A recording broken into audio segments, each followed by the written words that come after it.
Hello, hello. We are here.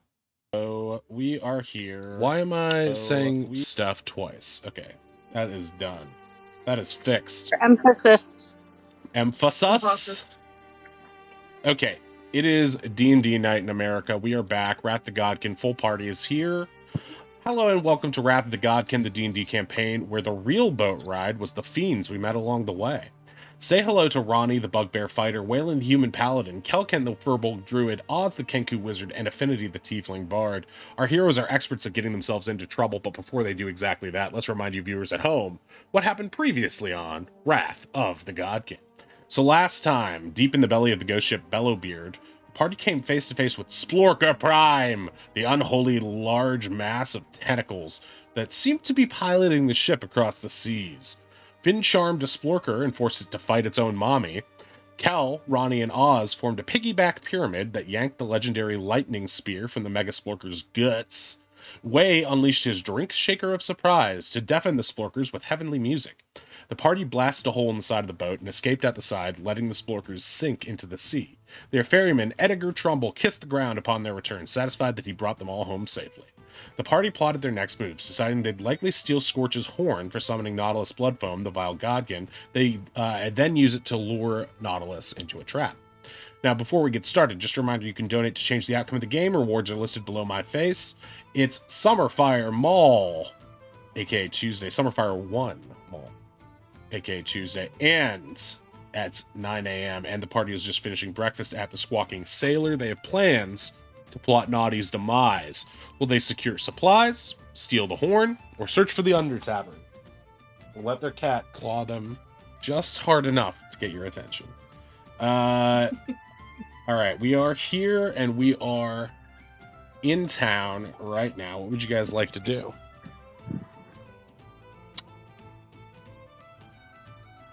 And 1 second.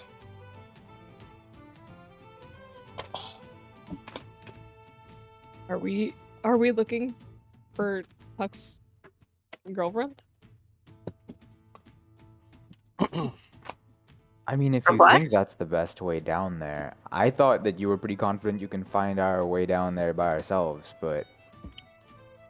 Currently, yeah, you guys are at the tavern right now. You're chilling out. I think it's like probably post-breakfast. You guys are sitting down there. Just at that time when you were about to set up your ideas for the day. So you guys are sort of have a couple places you can go. And so if you have any important ideas right now, shoot them out to one another. See what sticks. Maybe we should work our way backwards. When do we need the horn?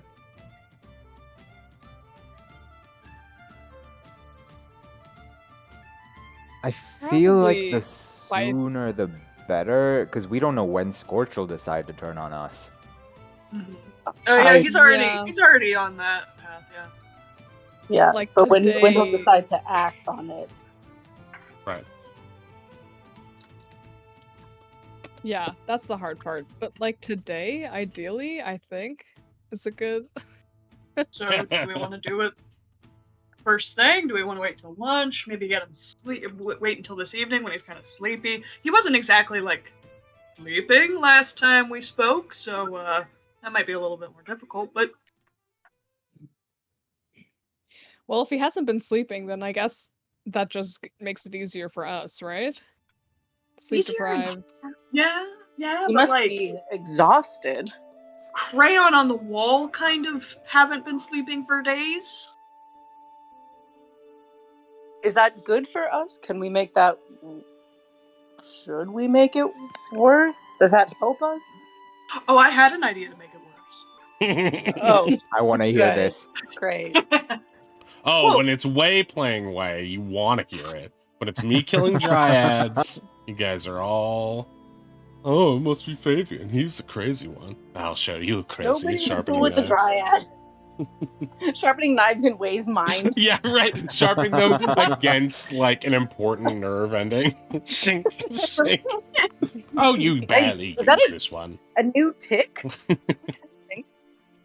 Why am I feeling pins and needles in my feet? It's not a tick, it's fire ants. Oh my god. Off mic bits. yeah. The real world lore, Ruthie got attacked by fire ants. No big deal. She's fine. I lived. I lived. They lived. Okay. Scorch is Scorch. paranoid, right? He said that Milkhaven, points at himself, the only guy he can trust. Oh, So that's what so if- sad. I know, right? Me of all people. So what if we have Milkhaven's dear, dear friend, Deucer, keeping an eye on Scorch? Do you need both? Do you need another person to like? Does your idea No, have no. both Milkhaven and Deucer? Here's the thing, we don't have to pretend. All we have to do is ask Doozer to do it. Doozer is a loyal idiot. And what do you call a loyal idiot at the end of the day? Ronnie concentrates really hard trying to think of the answer. A sucker. A good friend. A sucker. Still an idiot at the end of the day, right? Good Yeah. friend. Ears smoking. Doozer's gonna get caught. Of course he's gonna get caught. He got caught shitting his pants the other day. Didn't you And that's make just him do gonna- that? I absolutely did. As I'm going to make him spy on Scorch for Scorch's own good. Yeah, like if you frame it as just helping a friend out, then it's Yeah. believable. Wait, you hear a bonk, bonk, bonk, bonk, bonk on the inside of your cranium. Psst. Not to steal your thunder or anything, but Does this have anything to do with setting the Chimera on the Dryads again? Oh, believe me. He starts sharpening knives again. But no, it doesn't have that. But I believe, if I remember your conversation with Scorch correctly, it seems that Doozer is already on the outs, so he might not be able to be in the inner circle for spying. However, maybe yes, you can use that to your advantage when manipulating him somehow. Alright, you got anything in mind? Well, what you just said made sense to me. Perhaps you can incentivize it as such. He doesn't trust you anymore. He's coming for you. Got to watch your back. Spy on him. Make sure that when he comes for you, you're ready. That kind of thing. Yeah, I can spin that. All right, just making sure. Needlessly, you just in your stopped talking. mind. Is everything okay? Yeah, his eyes turn white like he's in warg state. And in your mind, you see Fabian, a vision of Fabian in your brain area, in his living room in your head. It looks like sort of like an I Dream of Genie, like pink satin and everything, but it's brain matter. And he's gonna throw a smoke bomb down needlessly that disappears, and then you just see him sitting on the couch nearby reading a magazine.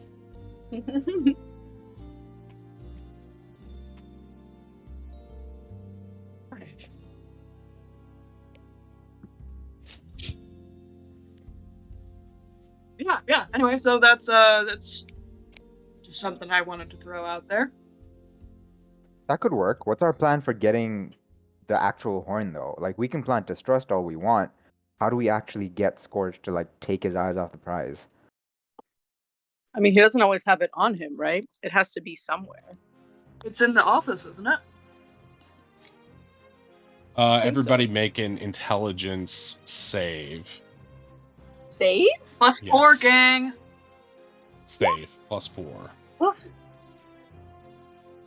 Okay. It's the That should have been... Four. Oh, wait. You did it twice, Kel. Yeah, I So accidentally 20 is your clicked it good twice. one. Okay, regardless. Oddish and Ronnie, natural 0. Wow. The horn is a codpiece. He's always wearing it, Ronnie. Never forget it this. apparently won't let you go less than 0, so that's something. Okay, so Oddish, Kel, and Oz, you recognize that you remember that at the end of the conversation, from what you can recall, he put the horn away. He locked it in his desk. It used to be on the shelf behind him, but I think specifically to show you the guys that it was leverage in his negotiation with you. You remember that there's a it seemingly went down. He seemingly bent down to the left side of his desk and locked a cabinet that was large enough to hold it. It looks sort of like a Jewish shofar type horn. That's what I'm picturing in my head. If that makes any sense, or maybe that's too specific to be widely relatable. No, I got you. Curling horn. Shofar is so good. Nailed it. Oh yeah. It's like a ram's horn, kind of. Yeah. Is it like... How big is it, though? Like, is it something that you sort of need to, like, heft up with 2 hands? Or is it like a little toot-toot horn? I think it's like probably it's like probably 4 inches longer than a trumpet, maybe.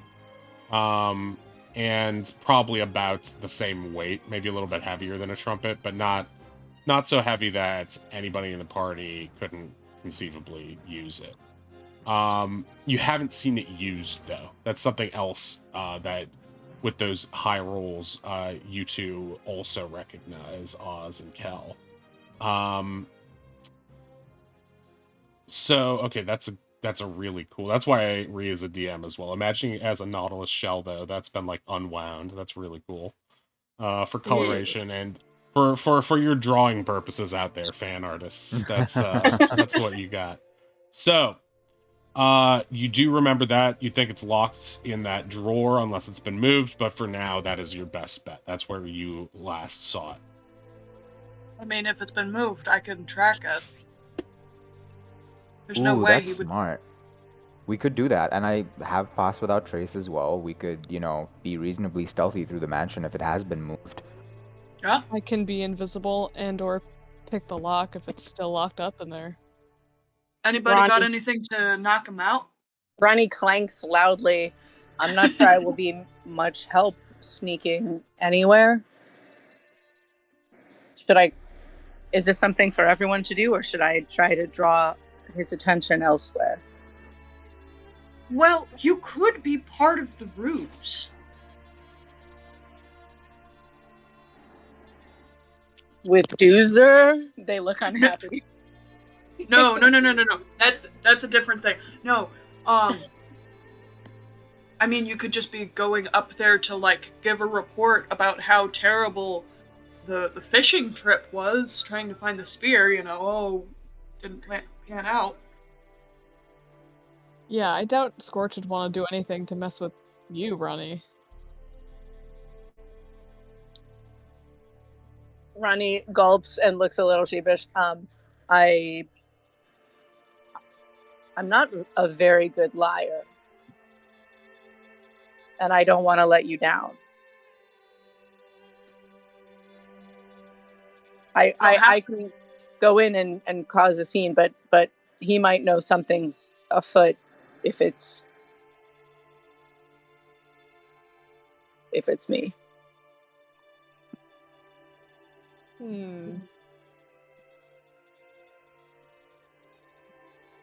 I guess maybe I could help you with the lying part, and then once he's... I don't know. Are we, like, knocking him out, or just getting him out of the office? He might be suspicious if we knock him out. I feel like if he was paranoid, which it seems like he is, if we were to knock him out and he wakes up, he'd be, like, really on edge, right? Or, like, go full attack mode, probably. Right.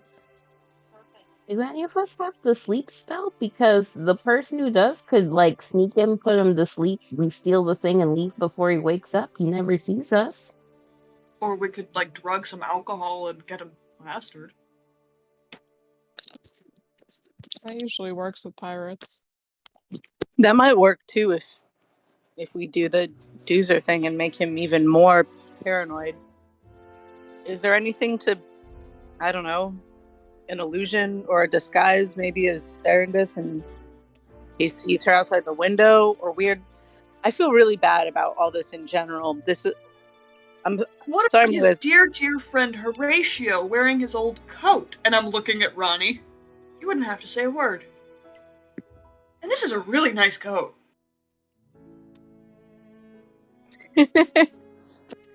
Does it fit way well? Roll for Horatio's a style. hobgoblin. Roll, It could be like roll charisma to see how stylish you are. Ronnie flexes their shoulders uncertainly.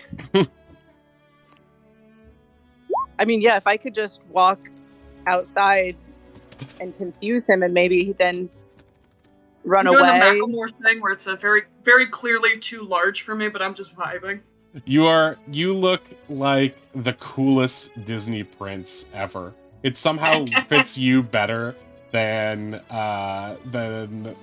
like it looked kind of oversized and ancient, dated, ratty on Horatio. On you, it looks like you have become Han Solo somehow wearing this thing.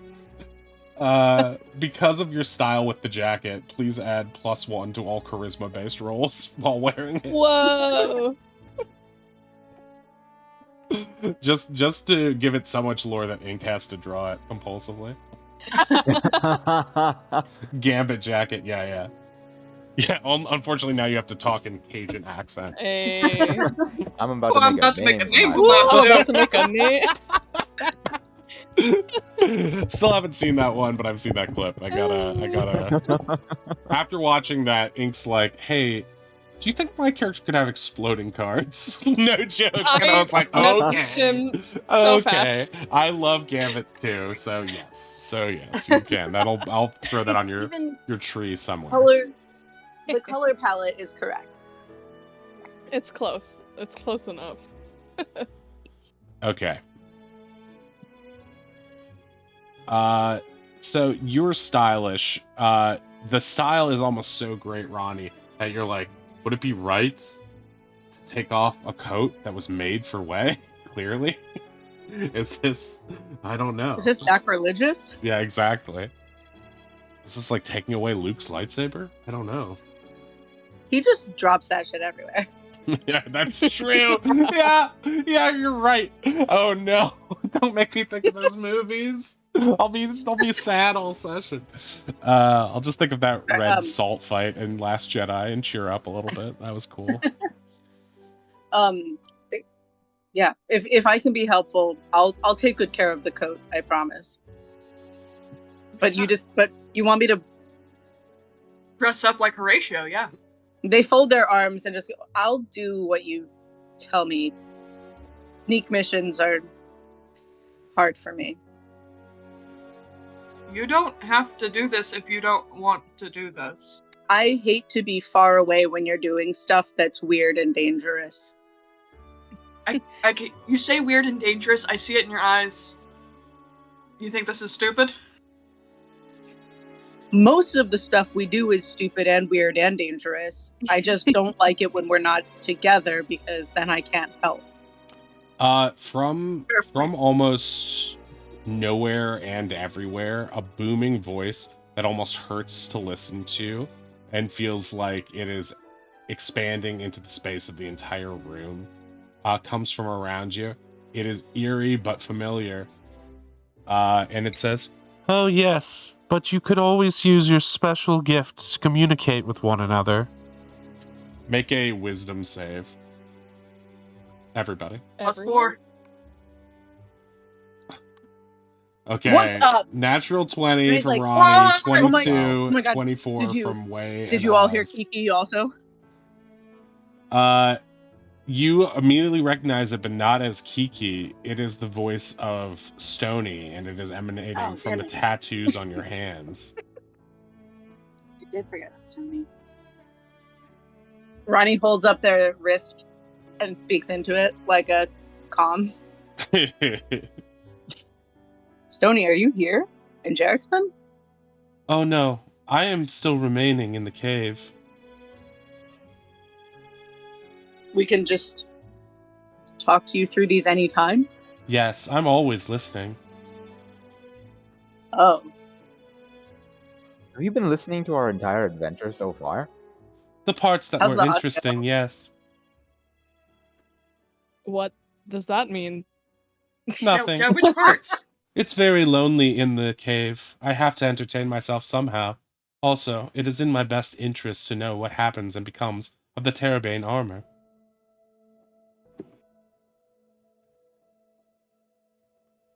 to... Ronnie, is we still talking out loud? Do we have to talk into the tattoos out loud to talk to each other? Try thinking. I suppose at that depends some on of the us. power of your bond and magical abilities.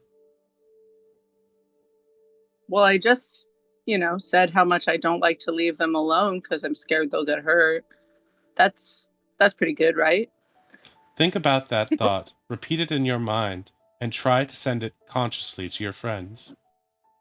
Ronnie thinks Fabian is weird, specifically only at Cal. Okay, because you're trying to do something really precise through this magic you haven't attuned to yet, it's going to be a high DC. Please roll an Arcana check. Ronnie's favorite. Okay, Alright. you Not bad. That's not really high, but it's you good for Ronnie.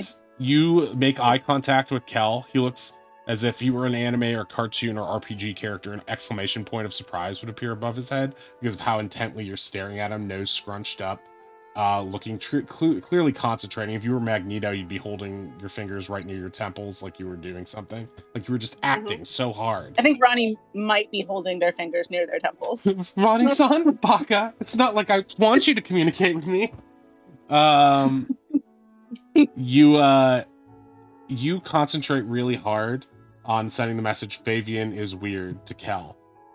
What Kel hears, because of the imprecision of you immediately trying to do something advanced with this thing you're not really fully skilled with yet, Kel hears, "You're weird." His face just immediately falls. I didn't know you felt that way about me, Ronnie. Are you guys doing secrets? What did Ronnie say? I think Ronnie said that I'm kind of weird. Oh, I'm sorry. Looks at now back out loud, puts their hands down from their head. I'm sorry. I said Fabian's weird. Sorry, Fabian. What? I didn't really mean it. You're kind of weird. That's You're okay weird, though. We're all you weird. big Chewbacca looking. Fabian, you what say is a things Chewbacca? that don't make any sense. That's not a Don't word. worry about it. Ronnie, I don't think that was a secret. You don't have to whisper about that. Brutal burn from Oz. Ronnie Oz is feels just way smiling. He better. doesn't know he said anything wrong. Okay, so It seems like we're dealing with a broken telephone type situation here. Can I just try doing what? trying to Oh wait, incept an earworm into the party's mind, like a little show tune? Yeah. So Via you're gonna the have bond? your +4 on this. So first off, you're gonna make an Arcana roll to try Okay. to achieve this. Okay, +4 is 15. So you have sort of what would be the equivalent of a shaky psychic connection. It sounds like almost like a ham radio style, like shh. Like it's not perfectly crisp, high bitrate audio, but you do manage to make a link to all the party members. Now I need you to roll a charisma check to see if you can try to get the latest earworm in everybody's heads. Okay.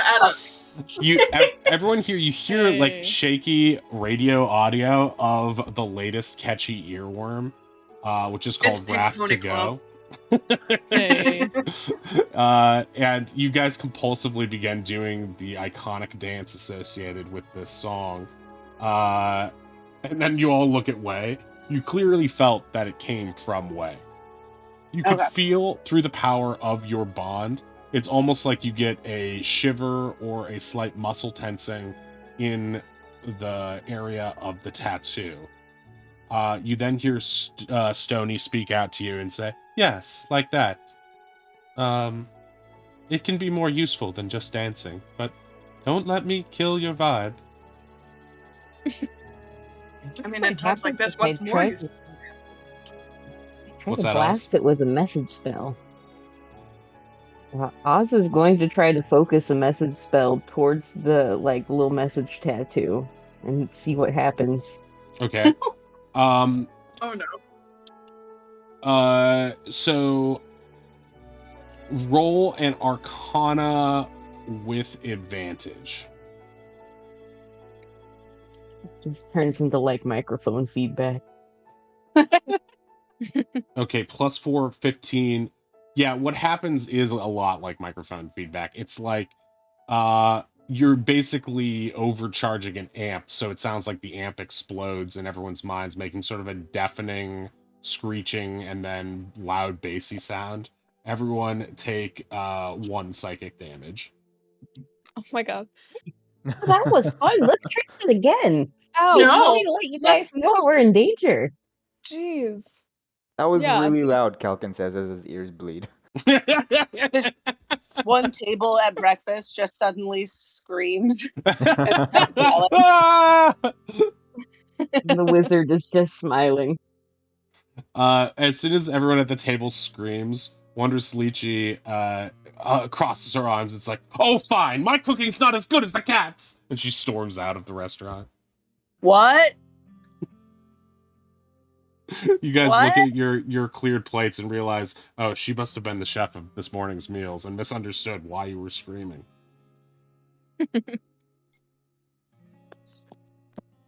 What? Ronnie, are Did you? you do something? Ronnie got really deafened in their brain, but they don't understand that it was only in their brain. Ronnie's long ears have tucked into themselves, so the ends of the long ears are folded into their ears like earplugs. Maybe stick to regular message for now, Oz. Oh, okay. I like Well, loud this is message. We can use loud message again sometime. Yeah, after some practice. Maybe warn us first. You hear Practice. Stoney say to you out loud, specifically focusing on you, Oz, but audible to everybody else. What you are trying to do is difficult, but it is powerful. You can use this as a way of communicating more than just words into a person's head. It can also be used to communicate feelings, emotions. If done correctly, you may be able to influence people. However, since it's only working on your immediate friends, it might be seen as immoral. We can make everyone happy when we all sad. That's a No, good point. I don't want anyone touching my feelings like that. Ronnie's like, if it's immoral no matter who you use it on. I suppose. Oh, okay. A lot. Well, no, Oz, it's okay. We do a lot of things that are immoral. I'm just saying. Ronnie, I roll a wanted to draw a charisma save. +4. I assume it's for myself. Oh my god! Everyone at the party is like, wow, pretty harsh on Oz. Even though Oz was just super rude earlier and nobody really... nobody cared. He's just a kid. Like, parent energy of Ronnie, of people like, oh damn, the fun stopped. Yeah. You're wondering how I No, got no, into no. this I'm mess. sorry. I didn't mean that. You're perfect. You're great. And Ronnie, everyone It's at the not table is Oz. turned away from you and is crossing their arms and going, tisk, tisk. Ronnie eats their breakfast, their mediocre breakfast. Oz's brow kind of furrows for a second. I'll find a way to make it. What was the word? Not immoral? Moral. Sure, let's go with that. Great. You're the best. Eating eggs dejectedly. Wei, I might need to talk to you later. Perhaps much later. How much later are we talking? This is... Maybe I'll just ping you again. We can't hear Fabian now, can we? No, just inside Wei's head this moment. Well, I mean, it does make me feel better. I could hang out near-ish by, and if you get into trouble, Yeah. just come running. Yeah. Yeah, and like I said, I can stick around with you to help with the, lying part. Great. I thought it worked good when I was your bodyguard. Yeah, that is a pretty good dynamic we have going on there. Yeah.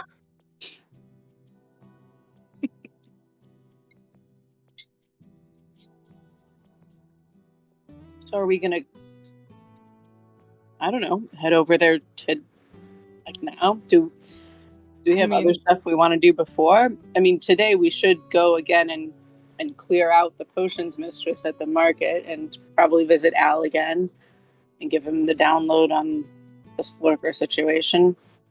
But I don't know if those take precedence. I think Scorch We is might the know most about the important. Undercity. Oh, that too. Oh, that's right.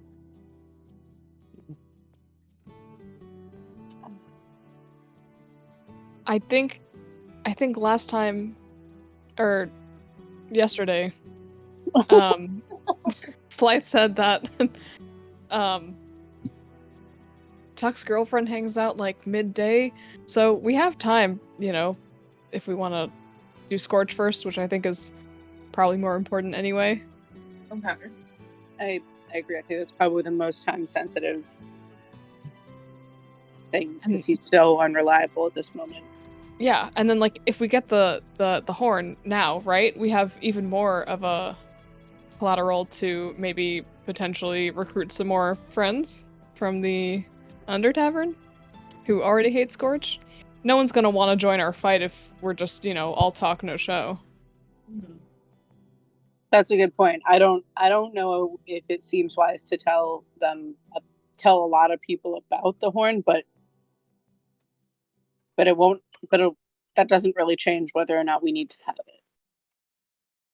Yeah, we'll just find their leader and show him the horn, and then everyone else will follow suit. That's usually how it goes. I feel like their leader is probably a really cool lady. I hope so. Shore immediately begins designing the gruffest man who's not nice at all. No, not another one. Oh, you mean my twin brother, Scorch? Sure, I know him. Scraunch? Scraunch? Scraunch! Squanchy! Okay. Should I So the put plan- my bodyguard outfit back on? Should I put my body to work in the streets? Is that what you're going to say? That's what I heard. I think if you just like flex a few times while I'm talking, I think that's gonna do the trick, Or Ronnie puts the fedora away. Unless you want to wear the hat. I mean, I'll never No, stop it's like the fine. hat It's fine. sells it. It's fine. Okay, so here's the plan as I understand it. Milk Haven, Big Kev, Affinity, Ronnie is Finn's bodyguard. We're gonna go in there. We're gonna charm the pants off of him, steal the horn, make Doozer spy on Scorch. Am I understanding? Yes. Real quick, would a unseen servant disguised in clothes just so you guys have a little extra presence help? What is that? Yeah, how does that work? It's like an invisible servant who does things for you. They don't like speak or anything, but they can like, carry things or wear things. Finn just like, I'm sorry, you have the ability to have an invisible helper who can't talk? Yeah, I just need like didn't 10 give it to minutes me? to summon it. It doesn't take up a spell slot. That's interesting, Oz. Yeah. So the way Unseen Servant works just above table, you're going to dress it in clothes, but would it have a face or would it have to be like cloaked in such a way that... I mean, no, it'd be invisible, but we could put like a scarf around where its head would, like Gotcha, mouth would be, and put a big hat on it or something. Right. That's the point I wanted to clarify, just so I could visually imagine it. But yeah, I can see that happening in a Roger Rabbit kind of way. Is there a reason we want it to be visible? Because if it goes with you and fake Bill Caven, I mean Big Kev and fake Bill Caven, it could maybe also just help with the theft. Yeah, it could do simple tasks. It could be up to 60 feet away from me, so I don't have to be in the same room. Well, I think maybe keeping it fully invisible with you two, if you're getting up to Scorch's study. Wait, we're all going together, or you two go in and then we show up after you, and he has to come deal with us at the front door? I'm not so great at the lock picking type stuff. Right. So we should get in the office, and then maybe, you know, Milkhaven is like, I gotta talk to you outside, boss. As you guys Does like are a plotting, Milkhaven impression. perfect. As you guys are plotting, I need you guys to roll an intelligence save. Oop, that's not that. Oh, wow. You Well, instantly what do you fail know? for rolling the wrong save and get rewarded with the same number twice. No! Cool. Okay. Ronnie truly doesn't know what's going on. Ronnie, you're focused on the nuts and bolts. Kel, you don't really have the exact right attitude towards this because previously you were flying as a hawk, so your idea of what points of ingress are in this facility are kind of, you're like, yeah, you can get in anywhere if you're a hawk. Oz and Wei, you remember, based on your past experiences and the fact that you're exhibiting intelligence and just memory skills in this moment, you remember, okay, so there's usually two guys at the front of this thing guarding the gates, right? Then there's a long walk back. There tend to be people milling about, firebeards or servants. There's the servants' quarters on the right side of the building that you previously used for catering to get into the kitchen. You have the basics of the first floor memorized and can be able to call them up at a moment's notice. You also have the previous battle map, so if things go awry, you guys know the basic vicinities well enough that you could plan something. You do remember from the last time you were there that it seems like there are a ton of firebeards in this place. Many have cleared out from the wedding, but there's at least like 20 to 25. You're not sure where all these guys sleep, if they just pile up together in cots in a guest room, or some sleep in the basement or something. But typically working there, maybe they go home at the end of the day. There are at least 20 to 25, probably like 20 firebeard guys, like just thugs and pirates, and maybe 5 servants on the reg at any given moment that you've seen operating. And you're subtracting like the kitchen staff who came in for the wedding from your minds. But you do know that based on last time, you've seen this place twice, with the place really lively, everyone in a good mood, and then after Scorch got paranoid and everybody was kind of like scattered and did. So you have to imagine that if they aren't going to be hanging around his doorway very much because they're afraid of him right now. However, that means they might be occupying other places in the building, making those points of ingress a little bit harder to come by. And you also sort of half-heartedly remember, well, we did get out via that underwater grotto thing, but, you know, that doesn't seem like the most fun way to get in this place. Could be dangerous. So that's everything that flashes in your mind real quick as you were thinking about doing this.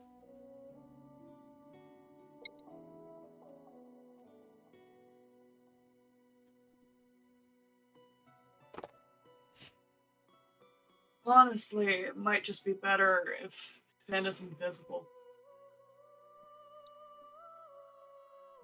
Oh, yeah? Yeah, I think we keep this as simple as we can get it.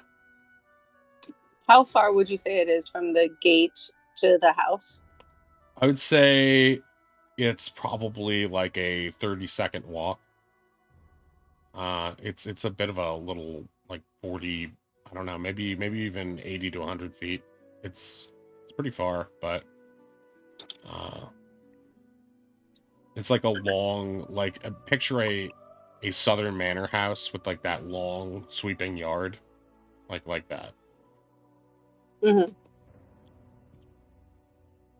I got it. Thank you.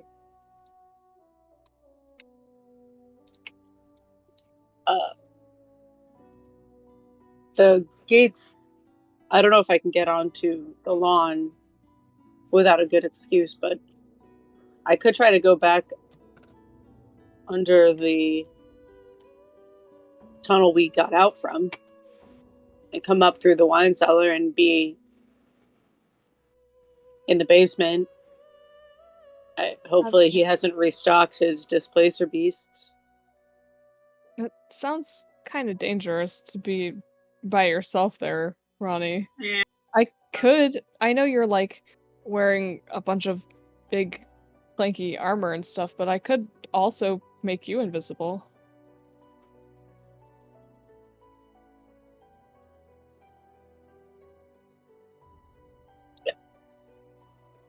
I That would be have cool. I have an above game question, I guess. If I Sure. was to turn into a tiny animal and be Infant's pocket when she turns invisible, how would that work? I think you're invisible. Yeah, because if you were concealed within the clothing, like say you're in a pocket, the invisibility is like a layer of paint in a magical sense. You're seeing through it, Okay. but it would also sheathe you in that moment. You wouldn't just be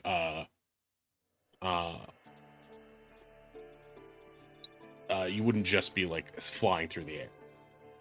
You are being worn or carried. So Okay. however, I think if the invisibility had like for whatever reason a translucent pocket on the actual thing, I think you would still be see-through in that case. I don't know what kind of outfit would have that, but for example, If he's the like in invisible my object, boot, then Being stepped on? no. And that didn't work out great for the last person. Suddenly Fabian is very interested in the conversation. We hear Stony like turn up the volume. Leaning very close to whatever he's using his two-way radio on the other end. Oh my. He's sweating. Sweating lava. I'm imagining it's even stupider. It's like he's sweating actual crystals that like morph off his head and drop. Like a weird Minecraft thing. They're just piling up. I think that like theoretically, if I put like Mouse Kel in my boot, not on top, not stepping on him, but like in the little like, you know, top part of my boot, then I think he's hidden. Yeah. And I think he'd be hidden. No, as long as it's That not could a work. translucent boot, right? No. That would be another way for you to get some additional support in there, you know? If you come up against like anything, knock on wood, nothing will happen. It'll be nice to have a bit of backup. Anything that could be killed by Yeah. throwing a mouse at it. It's an elephant, we're safe. Hell yeah. Dude, I was just playing Donkey Kong Country 3 last night, and there's like an entire mechanic where you become an elephant, and then when you see rats, you run away and take damage just by seeing them. It was like, I can't believe they programmed this bit into the game. Ronnie's like, well, if I'll be invisible too, I could carry you as something else, unless mouse is something that you thought was going to be useful. Not really useful, just more easy to carry. I don't know what other forms would be useful and still able to be carried even by you, Ronnie. Strong as you are.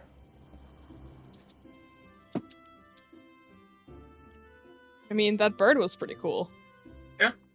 That's true. I could just be perched on a shoulder. Does that count as being worn? You wear a bird. I was wearing Oz like all afternoon. That's a very fair No, point. because birds aren't clothing. Unless You are being carried. Wearing or No. carrying. Anyone have like a bag or a backpack they could wear that they could put a small animal in? We do have a bag of holding. Don't you suffocate in those? Mm-hmm. Yeah. Yeah. Yes, you do. They are not toys. Minor detail. Not would- toys, says Hell, isn't Ronnie. there an animal that doesn't need air? I'm not an Fish. animalologist over here. Like one of those like worms that can go into space. Tardigrades. Yeah, can you do that, Kel? Yeah, If Cal, I could turn into a tardigrade, I don't think concealment would really be an issue. Yeah, that's true. Or being set on fire or frozen at that point. You'd have full immunity to both. I think Mousekel is actually pretty smart though, because if we want, and Mousekel, no one's going to be really caring about looking for mice in the mansion, right? So if we need to do some recon, then Mousekel can go run around, and scope it out. What's the name of Filch's Psychic cat? bond, I could. Oddish? Oh, Mrs. Norris? Mrs. Mrs. Yeah. Norris. Okay, yeah. Yeah, except you'll have to watch out for mean Mrs. Norris, who's pouncing around the grounds. Well, no. Actually, Finn has a good point. If we can figure out, Stony said thoughts and emotions can be communicated through the psychic bond thing. If I'm locating the object to find the horn, I can broadcast the message, and Kel can research exactly the defenses that we're looking out for. If it's just a lock, if it's booby-trapped, if his foot's resting against it. Yeah, that's true. Yeah, fair enough. That Okay. sounds good. Me and Ronnie are Team Invisible. And everyone Great. else is Team Disguise. I like it.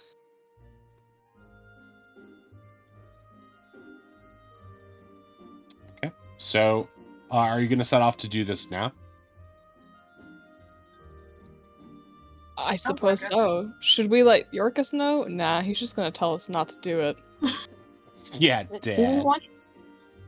want the unseen servant just to, have an extra set of hands? Because Yeah. I just need 10 minutes to make it. It doesn't really tire me out or anything. Yeah, I think Yeah. fine. That sounds great. Thank you. If things go south, maybe he could trip somebody. Can you post Sure. that so I can read it, Oz? I just want to notice all the cool things it can do. All right, so 10 minutes pass, and Oz managed to bring the unseen servant to life. Can't attack. It only has 1 hit point. As It's a bonus basically action, Mage Hand, but it can go a little bit further. it can go 60 feet instead of 30 feet?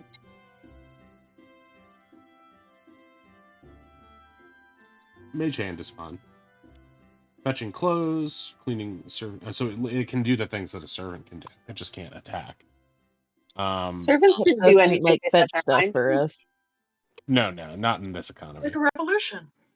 Yeah, that's the one thing it can't do. That's why it was probably made by some rich wizard, right?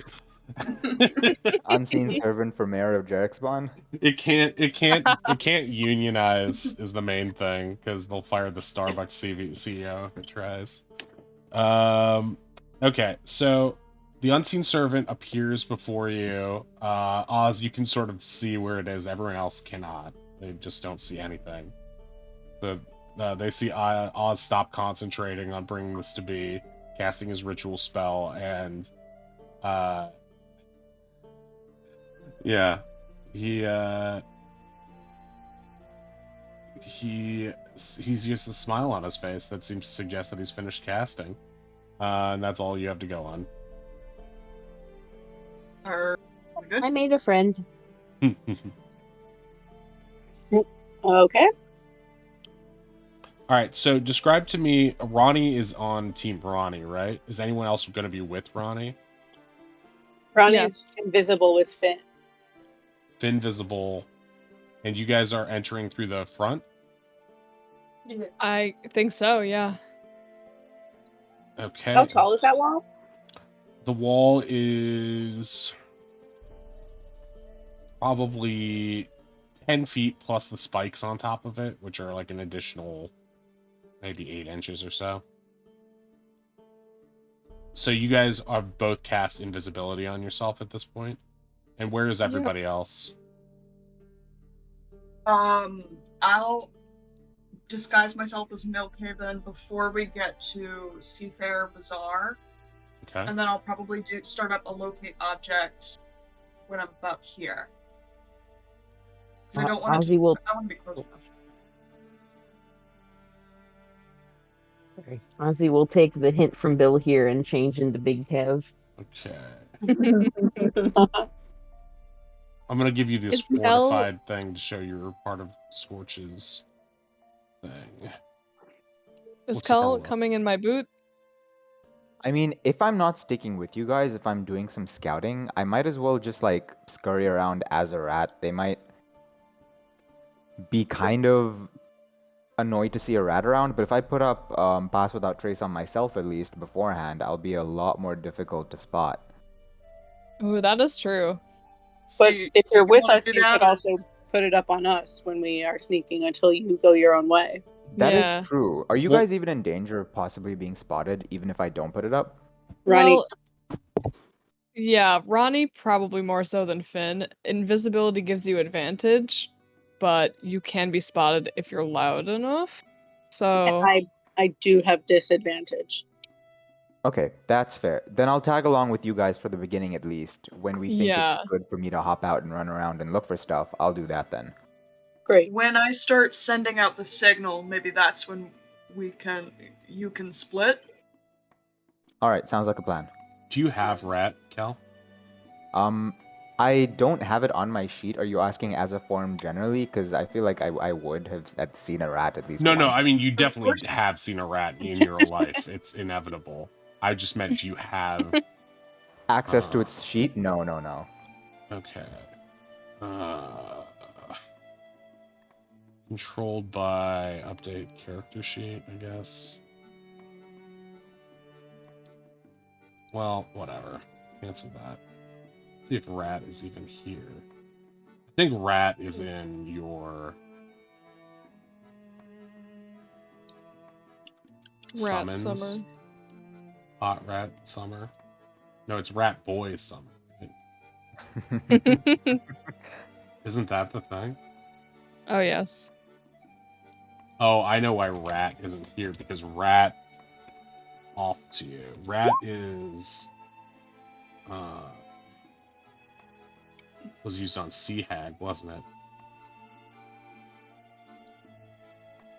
I think there's a general just compendium entry if you want to drag and drop that That's on what I and then just did, give but me if that you sheet. have already used the token in your Oh, it character just uses list, that token. it right. doesn't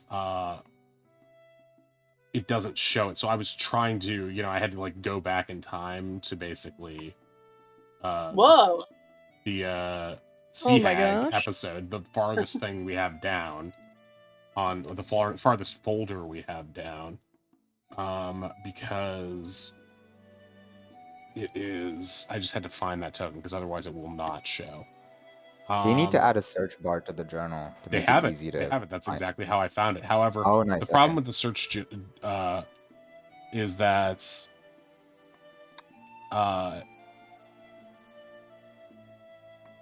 it's does not open up the folder if it's in a folder. So you still have to open up every folder. It just will be the folder that's Gross. not empty. Yeah, it's really stupid, but I'm sure they'll fix it eventually. They do a good job of fixing stuff in Roll20. It just sometimes takes a while. Okay, right now, rat save changes shared with Ash. It's going to be in Druid Summons under... I see it. I see rat. Yeah. Okay, that rat you should be able to move. What's this thing? Goodbye.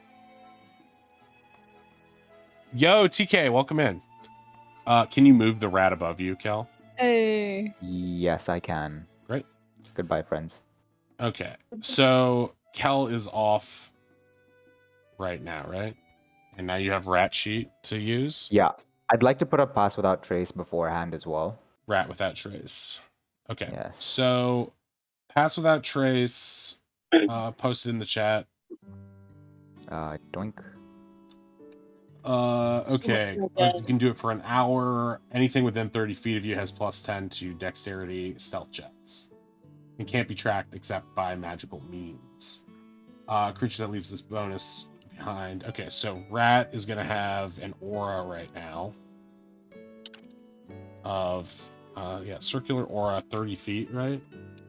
Yes. Pass without trace is a little broken. A little broken. It's a wonderful, very normal spell to have. Okay, that's almost a little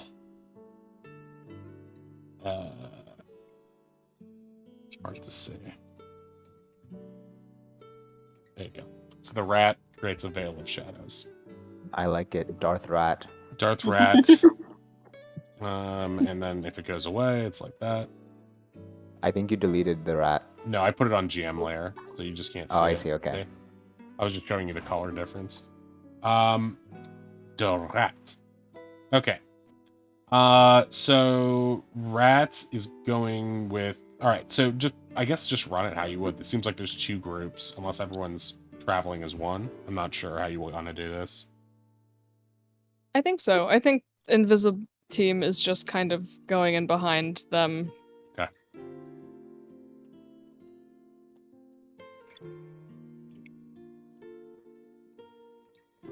Alright, as we get close, but not when they're in the guards here in earshot, I'm going to do locate object on the horn. Okay. From what you can tell, the horn is still in the same location in the office that it was before. Locked in the same place. Okay. Do I need to do the Arcana thing to kind of send the message, like the same feeling through the tats? Yes, you've done it once, so you know how to access it now. So do in Arcana, it'll have a lower DC than it did before. I love that. Okay. +4, 7. So everyone gets a slight, like, scratchy, undiscernible message that's clearly from Way. You all glance at Way, but you're not sure what it meant. But you know he was trying to communicate with you. Hey, welcome in Lion Cave Gaming, and welcome in Lions Raiders as well. Let's give a shout out to Lion right now. We're doing some D&D right now, so happy to announce I'm a new mod over on Lion Cave Gaming. I'm gonna try to be over there as much as I can. Oh wait, you guys already gave him a shout out? Okay. Thank you, whoever did that. Beat me to it. Fast Binary fingers, Man, baby. welcome in. Yeah, that was really fast. Really fast. I like just pressed it and it's like, wait 59 minutes. I was watching some Lion Cave earlier today. Really fun stuff. Got a new setup there on the channel. Check them out. Tonight is D&D night, which means I won't be chatting quite as much with chat, but we do have all of our party members here who will be able to talk to you guys in chat as we say messages. So if I'm a little distracted, just because I'm DMing right now. That takes a lot of effort. For those who haven't done it, you got to basically manage a bunch of screams, manage the battles and the maps, and keep everything in the story rolling. I forgot I'm not subbed anymore. Oh no, you got to get that sub in for Lion Cave. Manage a bunch of idiots. No, they're not idiots. They're geniuses. The best party a guy could ask for.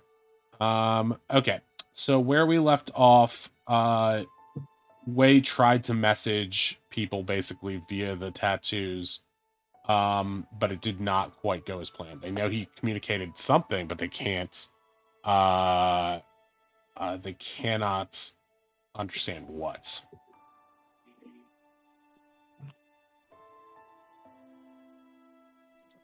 Did it work? I heard Running something. scrubs invisibly. Wei, you can tell it didn't work. Alright, fine. It's in the same spot it should be. It was last time. It's probably still at his desk.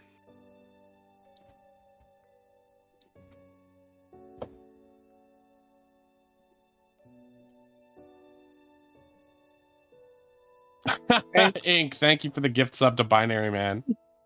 You're welcome.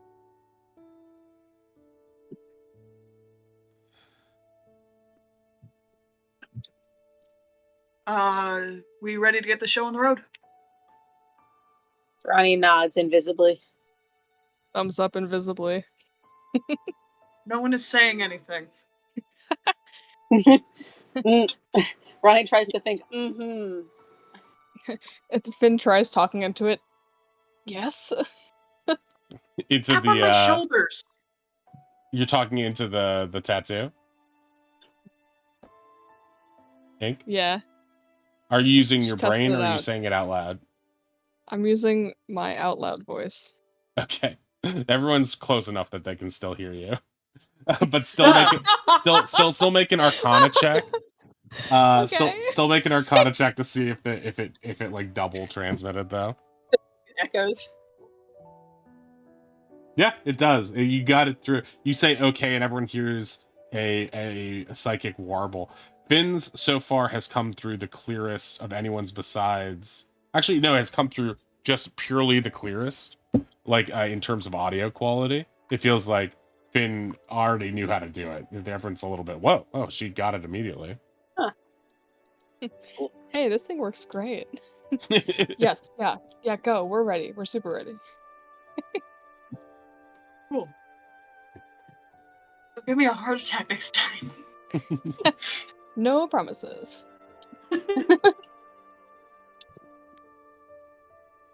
And yeah, I will walk up to the gate. Is Big Kev coming with me? Ozzy's nibbling at the tattoo on his hand. That's what the text says. Sorry, I was typing. Big Kev is following, right beside Bill here. Yep. Hey, Lion, thank you for the resub. I really appreciate it. Hype train incoming? Oh my god, they're starting a hype train in the chat because of Ink and now Lion Cave. That's hilarious.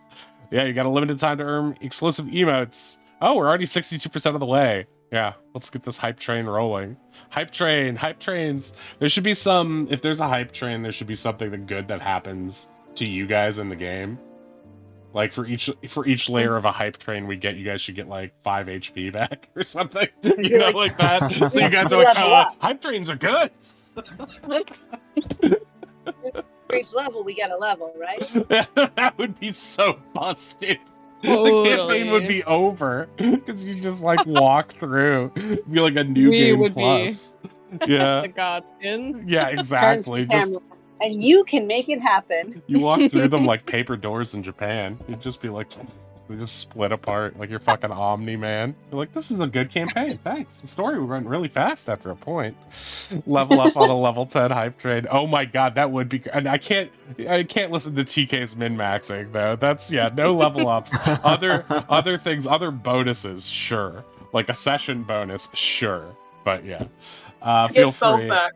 Feel free to keep the hype train going. Hey. We'll give the party something good if it does. But yeah, don't feel compelled to sub gift or use bits. Just being here is fine. All right, so we're gonna set this plan into motion. 2 of you guys are invisible, Finn and Ronnie. Kel is also kind of invisible as a rat in Finn's boot, I guess. And Oz is dressed as his alter ego Big Kev, a dragonborn, and Wei is dressed as Bilkhaven, albeit a like foot shorter and less stout Bilkhaven, a sort of medium-sized minotaur. As you guys approach the gates, 2 guards that you don't recognize are standing there. They look, well, actually, make a insight check for me, Oz and Wei. I mean, Kev and Wei. I mean, Kev and Bilkhaven. Insight check. Oh, Oz with the perfect insight. These guys are barely older than you. Rolls. They seem like kids. They probably don't know anything. Their knees probably don't creak. Oh yeah, they're much older than that character Big Kev has heard of, Oz. This isn't confusing. But Oz somewhere in the deep reaches, Oz is sitting in Big Kev's head like Fabian right now. And Oz, you feel, the part of you that is Oz feels that Yeah, these guys don't look very much older than you. They're like two relatively young looking, although battle scarred. It seems like they have seen some shit. That's probably why they're in this guard position, because otherwise they look kind of like new recruits, even to you, Way, with the 14. Actually, not 14, 17. No, don't give Shorsh the subs and bits. Give them to me. Yeah, Binary Man's broke. He needs. Yeah, don't worry about it. Binary Man's getting all the free stuff. Okay, Big so Kaz is going to scratch his head and sneakily message Way. We got the young kids up front here guarding. Oh, good. as you two approach, give me both of you give me charisma rolls with advantage, or you can do charisma or intimidation depending on the vibe you want to set off here. As you're approaching to like swarthy v swarthy duos only. Who's got the most intimidation Ooh. here? You guys Big both Kev only knows easily intimidation. you guys easily with your 19 and 21 plus 4 on those bonuses, each 23 and 25. You guys managed to easily intimidate these two youngsters just from the sheer swagger and charisma you guys are exhibiting. You waltz up to the door, and they go from seemingly like we don't give a shit attitudes to suddenly standing upright like, oh shit, are these guys like lieutenants or captains or what's happening here? So like who goes there? His friend just like looks down, shaking his head like, fuck, we already fucked this up. What, you not recognize Big Kev here? They glance at Would you each say other. short stack?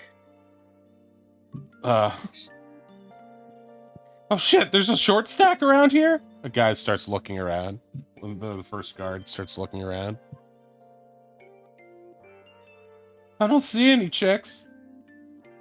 The other guard just looks down, his face palming right now. Can we like help you dudes? We're here to speak with the captain. Do you like have an appointment? Do I look like I need an appointment? Roll intimidation again with advantage. Oh. Okay, with advantage. Thank you. Without advantage, it would have been a 7. With advantage, Yeah. that is 19 plus 4, so 23.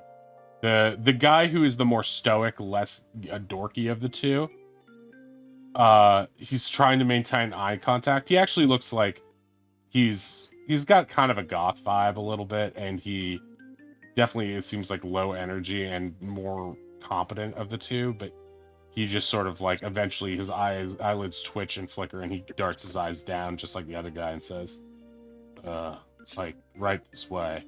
And he just sort of averts his gaze and gestures for you guys to walk through. They both step out of the way. I stroll right on through. Okay. So do I. Okay. Yes. As Following. as you guys are walking through, they give a not very wide berth, being sort of socially awkward a little bit. And so what they do is they start to move back into place almost immediately after you guys pass, which means that I need both of you guys who are invisible to make dex saves. Okay, can I? And they're still within 10 feet of, or they're still within range, right? They can get to my +4? Yes, they can get your +4. They cannot get past without trace bonus on this one, as it is not a check, but a save. Wait. So you get 14. Oh, yeah. Yeah. And, Liz already rolled. Okay, so that's 23. You both, Finn, you're ahead, so you just sort of like run almost fully between, but very close next to the two in front. Ronnie, you almost like touch your pinky finger to the pinky finger of the awkward first guard, and he sort of like twitches a little bit, and you awkwardly dart. does that like turn sideways, like Yeah, puts right. their arms straight up. Yeah, exactly. You're doing the I'm on the plane and I don't want to touch anybody. Exactly. And you get through. You did sort of graze his finger like a little bit, but he turns and looks to the goth guard, and the goth guard looks back at him like, what are you staring at me for? And then they both look away awkwardly. Ronnie shipped it. Yes, a Binary Man. D&D does have online character creators.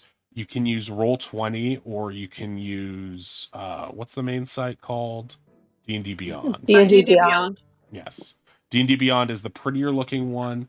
Roll20 is built right into the system, the virtual tabletop we are using right now that allows us to move tokens and put set up the game maps and stuff like that. So I use that one. But yeah, there are different places you can go online, and it depends on what kind of character you can make. Depends on what kind of what books you have available, because there are more books than I think Tasha's or something. There's also form fillable PDFs on the Wizards of the Coast site, but they're not intuitive. Yeah, you can play around with that. Go ahead, Ruthie. Yeah, you'd still have to build the character manually, which is probably D&D's like weakest point in my opinion. But Wizards of the Coast historically, they've been pretty good about giving the raw basics. Yes, you can figure out what you need to build a character, and you should be able to Google a lot of it. There are free wikis that have some info for you too. And if you have questions, you can ask us too, or in the Discord or whatever. I'll put the Discord link here because we do talk TTRPGs a lot. Okay, so you guys all make it through. It seems like it's a clear path to the main doors of Scourge's Manor. Although the one thing is that you do see some people milling about, but it's like a couple servants going about their business, moving from the kitchen door to the right into the main door, and so on and so forth. And so it seems like there's firebeards about. They're moving from one door to the next, shooting the shit. They don't seem to be completely unhappy, and they seem like they are just going about their business. They are a little bit quieter than you might expect for pirates. Based on what you've learned from earlier, you might think that this might be because they just don't want Scorch to overhear them, and they don't want to be in trouble because everyone's a little on edge. But otherwise, you guys are all able to make your way into the manor without any further difficulties. You suddenly find yourself in the main foyer. You do see a few of the Firebeards eating dinner at the dining room to your right. You see a servant dusting dusting the library that you are familiar with, which leads to Horatio's guest room that you previously pilfered. It does appear to be the same maid that you saw before Way in Oz. But the maid is preoccupied right now. So you guys are all in the foyer right now. You know from your ping that the horn you're looking for is upstairs, and upstairs to the left.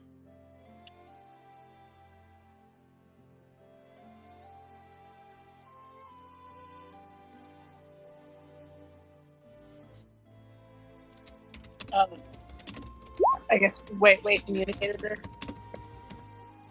Yeah, I communicated it verbally after the I tried to like share the like sensation that I was getting from the spell. Right. So I think Ronnie maybe sort of like feels out slowly for Finn. Ronnie can't see Finn, right? Right. Feels And out. I guess Finn can't see Ronnie either. We thought about this. Who's Just the making right who amount. invisible right now, by the way? I am making Ronnie invisible. And who's making you invisible?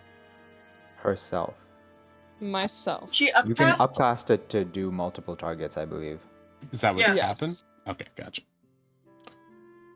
And how long will that last, and what is the concentration on that? It is an hour, and the concentration. Well, I guess it's just It's just concentration. Yeah. Okay. Okay, just double checking. And make sure you're down taking spell slots for that as well. I sure did.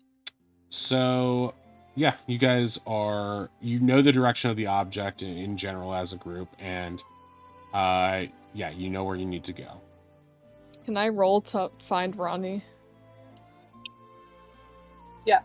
Or Ronnie's can I- quietly, slowly put their arms around to find Finn. Okay, make And a maybe using sleight of the hand mental- check, Ronnie. The mental connection being like, Finn. Whispering in their brain, Finn, where are you? Okay, make a sleight of hand. Okay, sleight of hand fail. Make an Arcana Can I check. give Ronnie the help action by like poking my head out of Finn's boot? You don't just know for, this like, a is split happening because you second? can't see it. Oh, true. I punch Finn in the face. You punch way in the face. Punch way in the face. You make an Arcana check first to see if you communicate to Finn while making this clumsy effort with your hand. Okay, Good. great. Yes, good. Great. So what happens is you grab the bat. You grab towards what you think is Finn, but you end up just reaching at nothing and grabbing at Oz's dragonborn hat and pulling it back a little bit, revealing that it's Oz to the people around. Sorry. A couple of the Firebeards turn and take notice of this, and you also hear Ronnie's voice in your head saying "Finn" as they grab your hat. You're very confused, and suddenly two Firebeard guards are standing next to you guys, and being like, "Hey, I thought you were Big Kev at first, but is that a disguise?" Oh yeah, I got a bird kid mask. It's pretty sick, right? Okay, make a make a deception roll, please. Can I help? Yeah, of course. Can I give guidance? No, it would cause. Okay. You're still too screwed up by your natural one. Oh no! Wait, with guidance, what does that give? +4? No. I'm giving the help action. Okay, 13. Okay, but that's not a save, right? So 13. They're like, I would like to luck this, please. oh yeah, go for it. 13, Oh, well, 13, 13. Is that a I double feel like luck? those dice are just mocking me at this point. Lucky 13, number. 13, 13. Okay. Oh, it's a mask, huh? Then take it off. No, why do you think I have this thing stuck on? It got stuck If you- on my head. Put a mask on him. But have you seen me? I have a very large head. I thought this mask would be fun to wear. No one told me it was small and would not easily come off. They all pull their swords out. What the hell's going on here? Can I use Fabian's favor to have Fabian fake a mask on Big Kev? Another mask? You hear Fabian inside your head saying, no, I'd like to see where this is going. He's the one who's always Wow. calling me a ghost.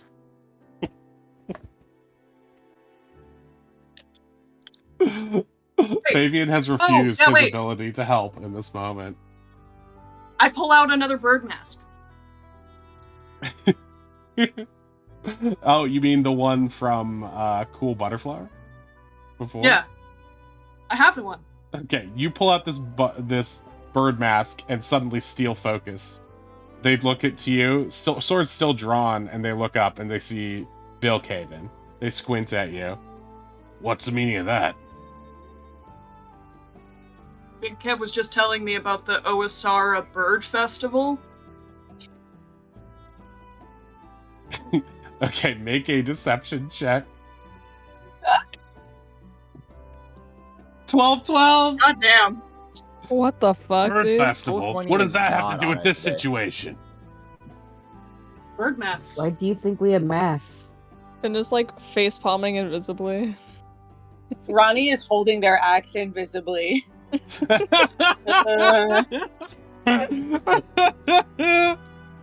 Okay. That's not the point. Bird masks exist, sure.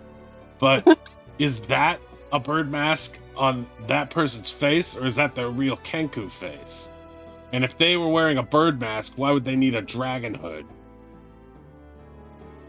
It was embarrassing enough that this got stuck in my head, and I need to wait a week for the right doctor to get into town to surgically remove it. I don't need you removing this thing I put over it to try to hide that. One It of the doesn't other really give off pirates the tough guy vibes I need.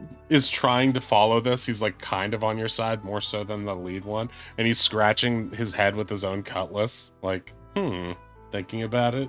He's like, how'd you get it stuck on there like that, though?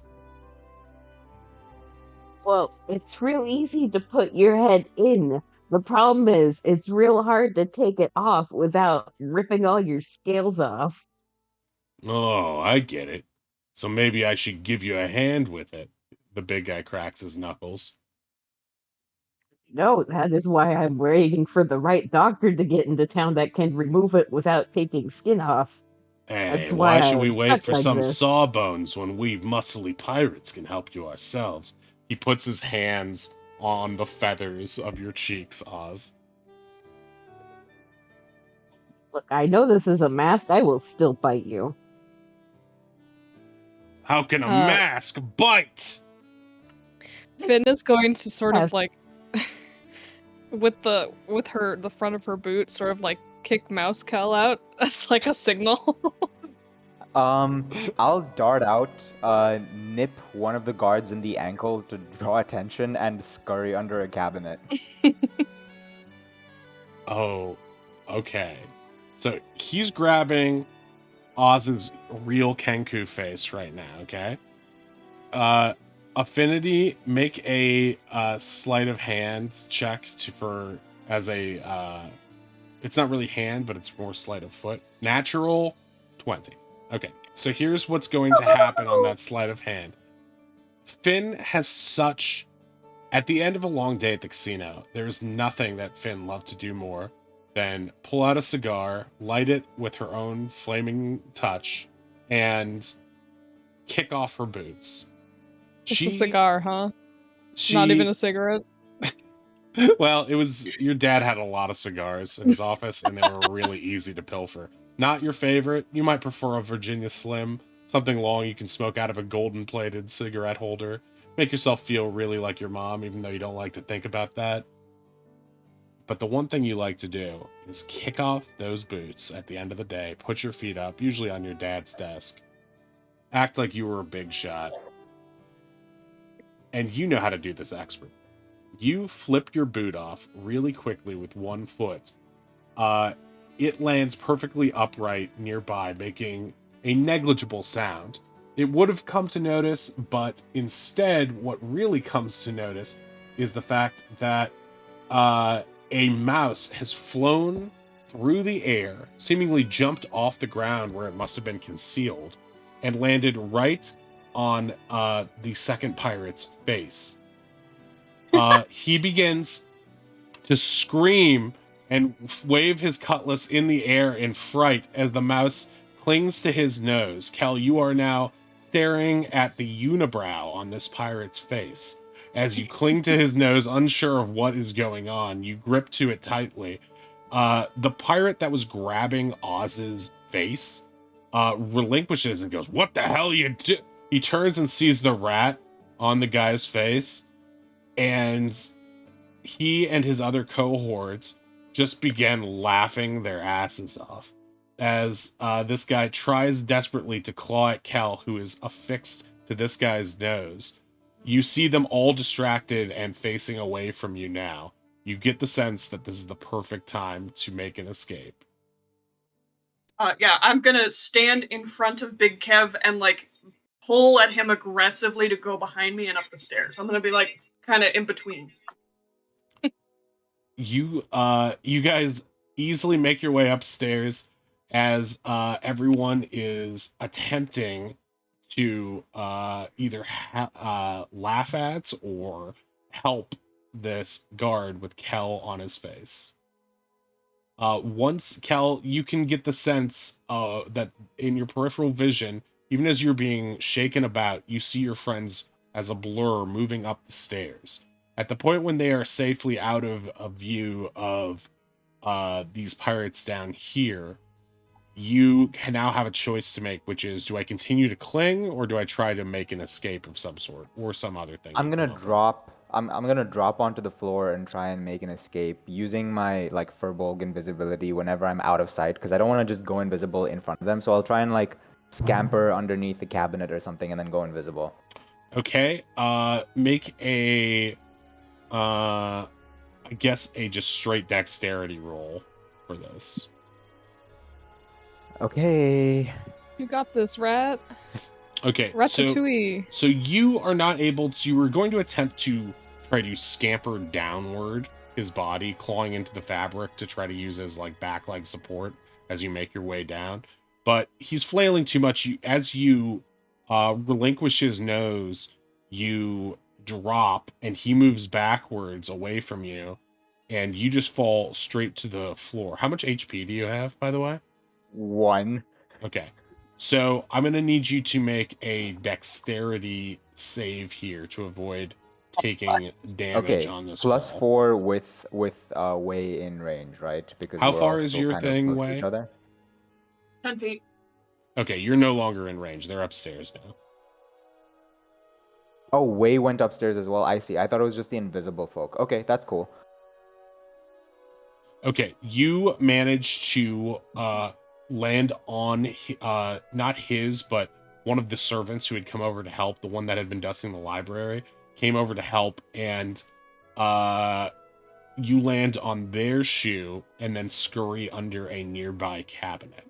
At which point you cast invisibility on, or you do your Furbolg hidden step, I should say. And Right. you are Yeah, it now. only lasts for about 6 seconds, but it should just be like long enough for that if they like appear underneath to try and find me, I won't be there. Yes, and you also have enough time to hide under there seemingly, and then the 6 seconds you're invisible, go to another location. So even if they look there, this is something Right. I do in Yeah. Cyberpunk a lot, a lot.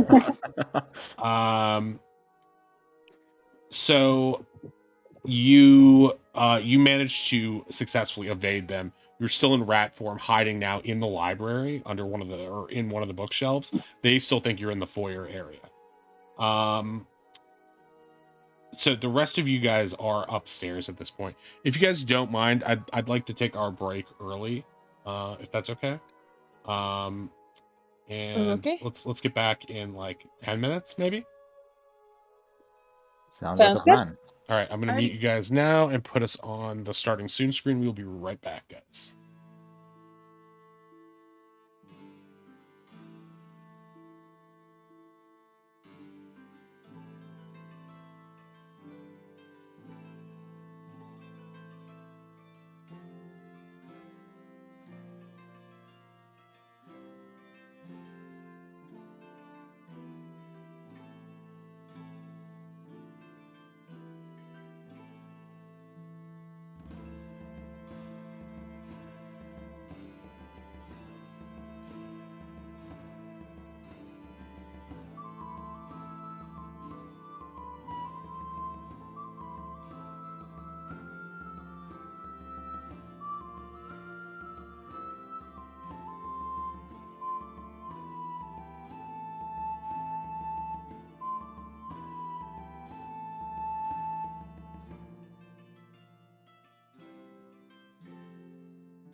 game. Okay, we are back. I just had 2 slices of pizza. It was incredible. Ooh. Beautiful. Oh, so fast. They had a deal. Yeah, it didn't just come. I had it from earlier. They had a deal today I got for my friends and I. Anyway. Let's say that Kel, we're gonna move away from you for a second as you're just hiding and waiting for your next thing. Unless you have a plan. Do you have something you want to accomplish? Or are you gonna try to Not sneak upstairs? specifically. The general idea was that I'd like just scout the mansion, see what kind of stuff is going on. So this is just generally kind of going around and investigating. Okay. All right. So you'd like to investigate. Where would you like to go? Can I have some time to think about it while we play out what the others are doing? Yeah, sure. Okay, we'll go to them first. And you guys are standing upstairs.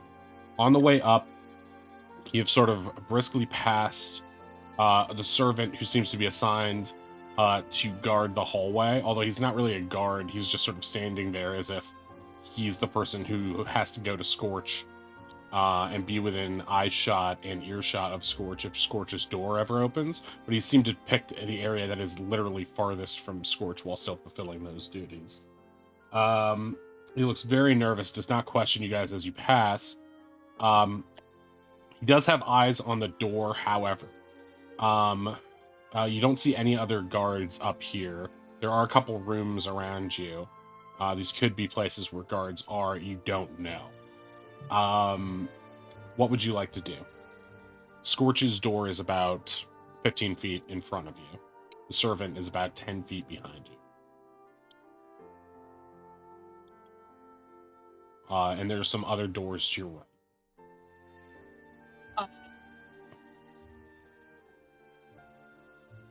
Yeah, I think I'm just gonna stride past the servant. You know, I've been like, I know the place. I own the place. I'm not gonna make a big deal of it. I open the door, I leave it open a little longer so that our invisible friends can come through, and then I'll go to shut it. Or like I knock on the door and then I come in. Freeze. As you start to open the door, you feel that it is locked. I turn to the servant. You're going to get into Scorch's door or one of the side doors? Scorch's door. Okay. You try to open the door. It is locked. You turn around. The servant is like all the way down the hallway from you. It might be awkward to shout to them.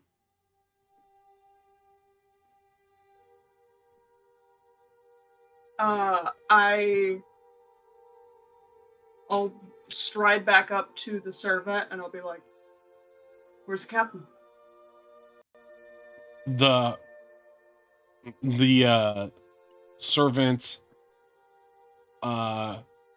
goes wide-eyed. A bead of sweat trickles down their face. They have the gigantic eyes of the lead actress in Fallout, and they seem to be darting around back and forth, nervous as to whether or not to answer this question. I believe that's the captain's business. I got news to share with the captain. It's his business too. Where's the captain? Are you intimidating? Yeah. Okay, make an intimidation roll.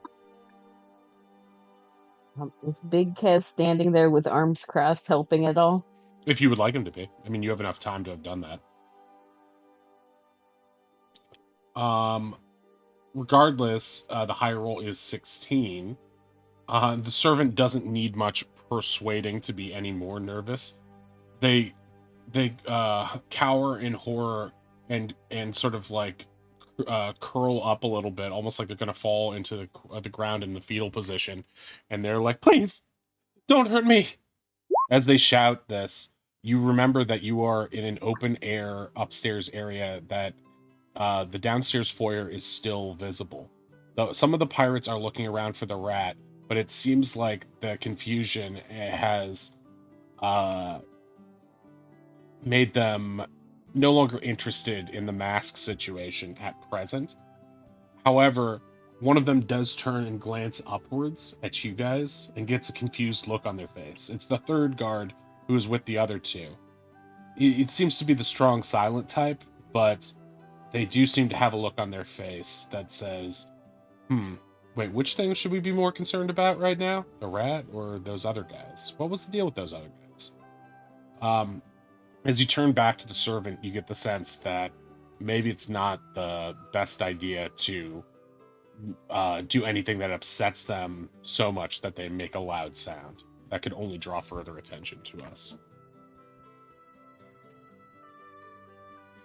Gotcha.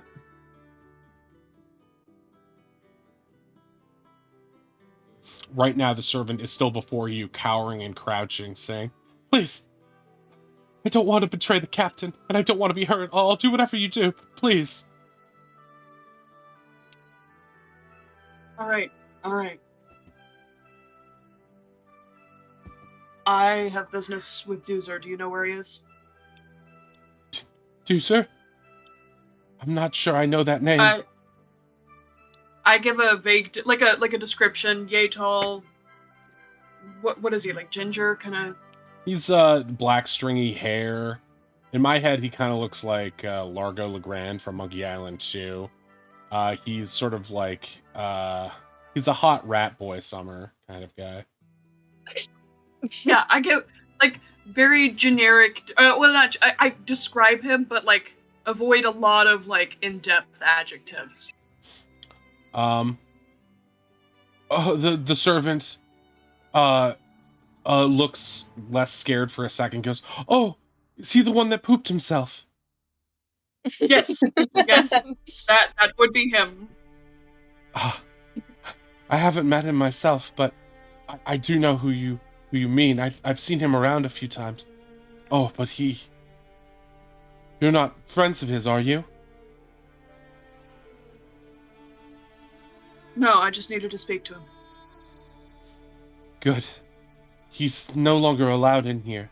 Captain, well, the captain doesn't trust him anymore.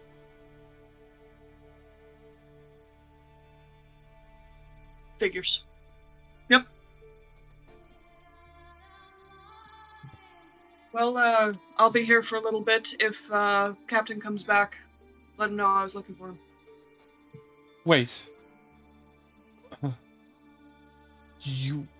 It's very conspiratorial and whispering. You won't find the captain in his office right now. He's gone to mourn. That's all I'll say. Oh. I put a hand on his shoulder and I say, "You've been taking care of the captain. Thank you." Make a charisma.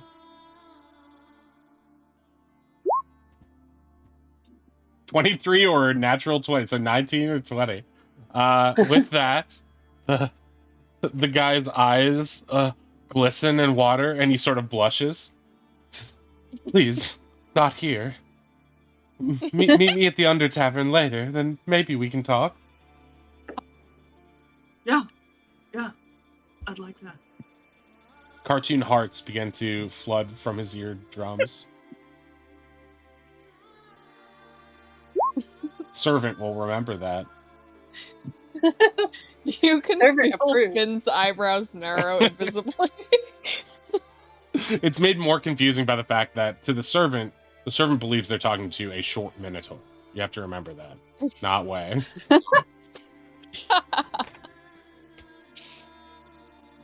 Okay.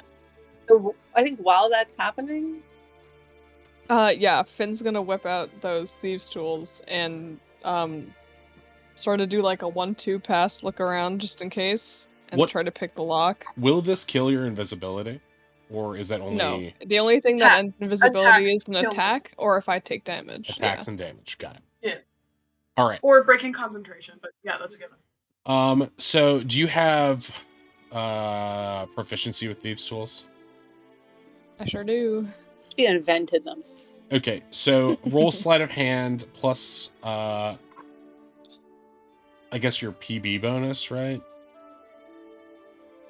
My PB and J bonus? Player- My... Wait. Your proficiency bonus. Yeah, sleight of hand. Oh, yes. Where the heck is my proficiency bonus? Should be on the this left sheet? side, 3/4 Oh, the I way see down. it. Okay. Yep. So here we Probably. go. It doesn't matter. Natural 20. On that Within a 20. matter of seconds. This is a simple lock. It looks like it is a normal turnkey lock. Within a few seconds, Finn begins to select the correct tumblers and is eerily silent in how she opens the door and slinks inside, urging Ronnie to follow. Ronnie's so in awe of this skillful lock pickery. You manage to slink inside silently as well, with nary a clink of armor. As you guys turn back to the door, you see it's ever so slightly cracked. A signal from Finn to Wei to approach and be stealthy, I guess. The servant Is the servant still here? Yeah, the servant is still here, but is clutching their cheek like this and looking upward at the cartoon hearts as they emerge from their face. Is thinking, Senpai. Senpai Milky.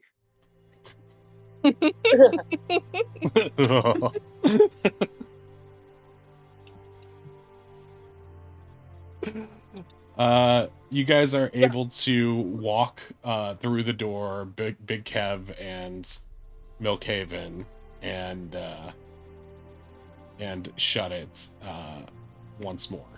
You now find yourselves in the office, Scorch's office. It looks the same as before, except there are more crumpled pieces of paper on the desk than you remember. It looks a bit of a mess, as if he hasn't been letting even the servants inside. You notice a sort of ring of dust where the horn used to sit. It is now not in that place anymore, but you do remember that you've been informed previously by Kel and Oz that it's probably in the desk. Okay. Can I do a quick investigation, kind of check around, make sure that there's no obvious like traps or any security he would have set if he left his office? Yes. Please make an investigation roll. Paranoid Scorch seems like the person to do that. As everyone else starts to mill about, you hold up your arms as if to say you're going to do a quick sweep, and you sort of peck around the desk area, trying to inspect and look through keyholes to see if there's anything that seems obviously amiss. Nothing on the bookshelf, nothing on the floorboards, except as you go around to the right side of the desk, where Scorch would easily be able to grab it with his right hand while seated, you see what looks to be the right leg of the desk area that sort of juts out in front of a drawer on that side as well. But on closer inspection, it is not actually a structural part of the desk, but a latch which you can pull and seems to have some sort of purpose, although you're not exactly sure what purpose it might be. There's something weird about this leg of the desk. I'm kind of scared to touch it, but at the same time, I really want to touch it. Okay, well, let me get into the drawer first, at least. I guess having Oz and Milkhaven there, I know which drawer I'm supposed to pick. Yeah. Yes, you do. I'm pointing to it. As soon as I'm in the room, I'm like, there. There And are as two I'm moving, drawers I'm like- there, but it is obviously the biggest one. The other one is not big enough to house it, from what you've seen. Okay, yeah. So I'm there's just gonna only go one choice. straight at it. Okay. Try Make this another again. sleight of hand plus PB. That would be 13. Okay. Plus weighs 4. As you are tinkering with it, you recognize that this is a slightly tougher,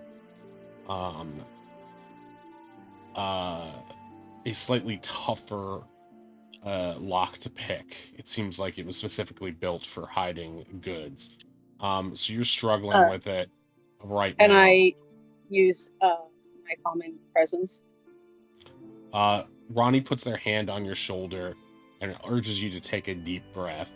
You feel with renewed strength that you can give this another shot immediately.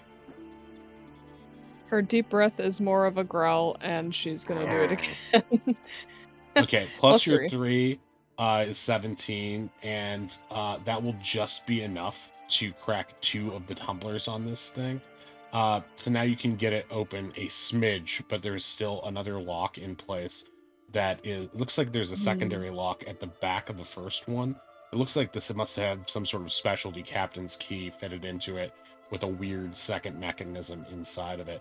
You unlock the first, and then you can reach the tumblers for the second and have to turn it an additional way. You've managed to crack it somewhat, and you can see inside now, and the horn is definitely empty. I can see it. Can you open that second part, or should I just Let me try one more time. open it? Flexes. Okay, Ronnie gives her guidance this time. Can I help in any way?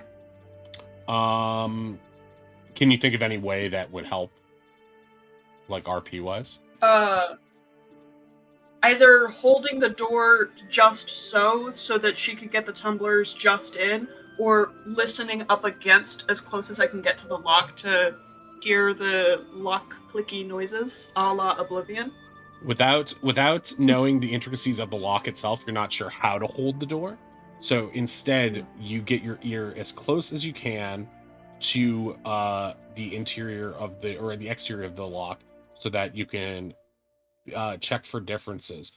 After about 30 seconds of doing this, you ask her to walk you through the first lock again, so you can hear when it's unlocking to get a sense of what this lock sounds like in general. At this point, you guys share a brief moment as it's like you're very quietly listening and having your faces close together-ish as you're performing this task. And everyone else looks at each other like, oh, geez. Finn's still invisible, though, so Wade's just, like, trying not to And Wayne blush. looks like Milkhaven. Right. So actually, you can't get your ear up that close to it because... Oh, no, wait, you can. It just looks This like... is an illusion. Yeah, it looks like your horn is going through the desk to Finn. So to Finn, it's kind of funny that you were staring at this Minotaur who you know is Way, but it does make you laugh. So it's more of a funny, intimate moment for a Finn as she's like, this is so stupid. I kind of like Way. More so than like, a big romantic moment, but it is fun that you guys are working together in unison on this. So with this, you'll be able to roll with advantage on this next sleight of hand. Okay, Perfect. it was a 9. No, it was a 22. +3. And just like that, the door pops open with a satisfying click, and the Minotaur in front of you smirks a big smile, and you're able to procure the horn. Can I Can you stuff shove it in the bag my of boot? holding? Or that works. Yeah. Holding out invisibly. Got the bag. Yeah, bag. Yep. It's right here. Can you give me any kind of... Can you hand it to me? Ronnie takes the horn and puts it in the bag. That also works. Good teamwork. Should you lock that back up? Does it lock automatically? Did we have a replica, or are we just booking No. it, or we're just I think we should just book it. Okay, all right, Just- yeah. just I'll close- just like sort of shove it closed and like try to make it look locked as best I can. Okay, you're going to try to... Okay, do a quick sleight of hand. Okay, what you do is you need much more time than you're willing to spend on this to lock the internal lock, but the first lock on the way, you basically lock that. as best you can. It's a little clumsy, but it would give the impression to anyone who checked it that it was still locked, unless they Cool. really scrutinized it. Okay, so the room is relatively undisturbed. Can I, like, rustle the papers on top of his desk and maybe just take one for shits and giggles? Yes, you can. You can also crumple up another one of these papers that's there to try to replace it. Mm-hmm. I'm gonna be a little haphazard. I do want him to think, did somebody move my shit? Gotcha. Just a little bit. Gotcha. Okay. So there are 3 paper balls on the desk. You take one and you shuffle the things around otherwise. Yeah. Oz, Okay. what are you looking at? I mean, Big Kev. It's fake table leg. It's definitely fake. I don't know what's up with it though. It's gotta hide something, right? Fine, we got the horn. We have to. Let's go. She's already walking towards the door. Wait, but it's a perfect opportunity. It's not in here. We should figure out what it is. What if it has secrets in it? Or like What if it's explosives. really noisy? Secrets.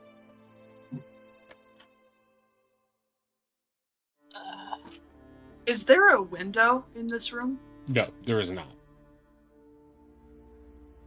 Cool.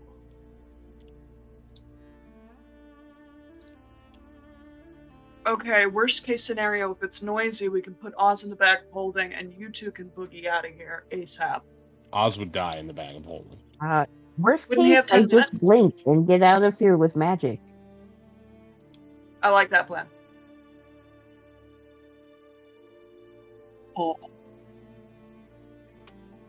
All right. Let's see. Does everyone want to back up a little bit, maybe? Yeah, I might just let you guys have the fun. I'm gonna go out there and talk. Mouse has a small knife in his hand, ready to just start prying at things on this leg, or table leg. I'm gonna slip And- out. Sort of in between staying in the room and in the doorway. Okay, so Finn and Wei, you guys are at the door, right? And you're heading out, sort of? Finn doesn't want to leave them alone in case something bad happens, but she's not fully out of the room. So you're hanging in the doorway. Wei Yeah. walks out of the room. Yeah. As you guys are doing this, Kel, what are you doing and what have you been doing while they were up there doing that? I guess since before we split up, the plan was to kind of pin it all on Doozer, so I'll be wandering around looking for him. Okay. All right, make an investigation roll. Investigation is, what skill is that again? Intelligence, so it is not rat form. Wow. All right, you don't see any sign of Doozer on your journeys. Can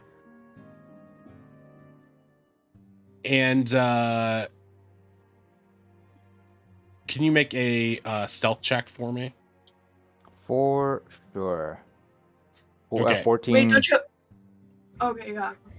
Wait, you still have pass without Oh wait, no, trace on I'm so yourself. sorry. I'm so sorry. I rolled wrong. Actually, it should be a different roll because I Just used add rat whatever form your for bonus dex. is to that. roll. Technically take away too. I shouldn't have said anything. But you do have But you pass, pass without without trace. trace. Yeah, so instead that of a 10? 14, it would be a 12. Okay. Oh yeah, plus 10 to that. Okay, so you would roll a 12. You do get spotted by another one of the servants. One of the maids is there and starts screaming about a rat.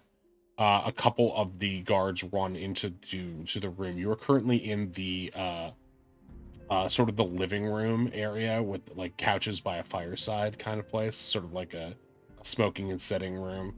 How would you like to respond to all these people suddenly getting in the room? You see a door that leads outside to your left. You see a door behind you that seemingly leads into probably an interior bedroom. And they entered at the intersection between the kitchen door and the route leading back to the foyer.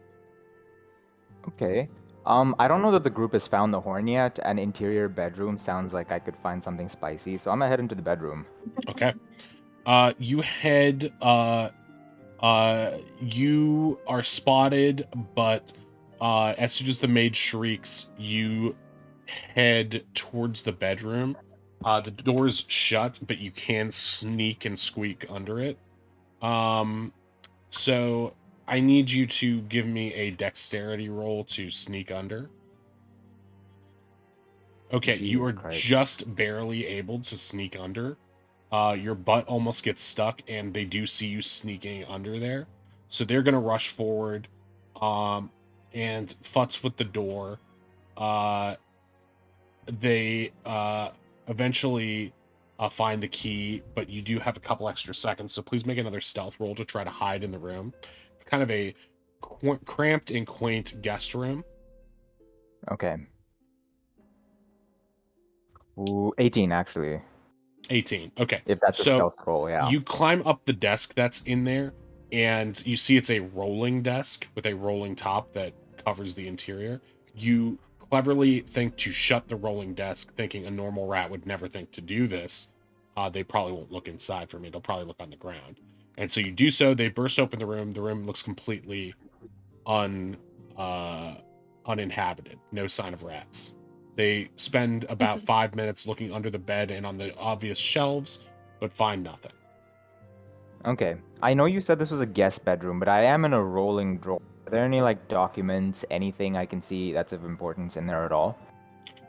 Yes, you do see one bit of kind of interesting reading, which is the guest book from the wedding. It does have a list of all the attendees of the wedding. I see. Okay, I'll try and memorize it as best I can because I don't really have my journal on me. I don't know if I noticed it. Is there anyone interesting's name on that? Someone that would like pop out at me that wouldn't really seem normal? No one. There's a lot of like society types. You do see some of the names that you remember from the newspaper article. You've been sort of like, as a writer, keeping sort of a casual eye on the Jarek Spawn Fish Wrapper, which is the local newspaper. And during the mornings when other people are bantering back and forth and eating their breakfast, you've sort of casually checked out the newspapers that are out and available. And so you recognize a couple of the society people, which it sort of just reiterates to you that, oh yeah, this is a big event. People from all over the town saw, Horatio getting murdered and stuff like that. You do see what looks to be a strange symbol next to Sable's name. Okay. Make I'll try and remember. Make an intelligence save, and the DC for this is going to be 22. Oh shit. Okay. You said intelligence? Yes, an intelligence save. Okay. This is lovely. Intelligence save 10. You see a symbol here, and you don't really have a clue what the hell it could be. But you do take note that most people don't have, except from one cutesy guest who put a heart next to their name on the guest book. The only thing you see is Sable Rogus' name, a name that you know well from your friends at this point, at least. And you do see that he left a symbol next to his name. Okay. I'll try my best to like remember that symbol so I can tell Finn about it later, just in case she might happen to know what it is. But I think other than that, it seems like if my investigations haven't really yielded anything fruitful, I'll kind of head back to the main room where I know the guys will come downstairs and just wait to rendezvous with them there. Okay, at this point, because you have had to wait a couple minutes for them to leave, at the point when you are sort of stealthing your way back to the main room is when this next thing is about to happen, where you're going to meet in time with the people inspecting the leg of the desk. One moment, please. This next totally Don't like fine. that. No problem. Everything's Yeah, great. I tried to soft sell it at the end, but it's too late. What's that place called? Sorry, I'm just looking up a lore thing really quick. Bear with me. Vamp. It's a portal to the Underdark. That'd be cool. Yeah. Okay. I'll do that. Just a Oh, trapdoor to the wine cellar. Don't worry about it. It's And actually where definitely not the Scorch. Chimera room. Not at all. It's just, you know, Preach. That would be if Scorch awesome. ever needs to Ooh, replace that's his good. leg, that's he just clips it off of that table and, you know, slots it on. Hey.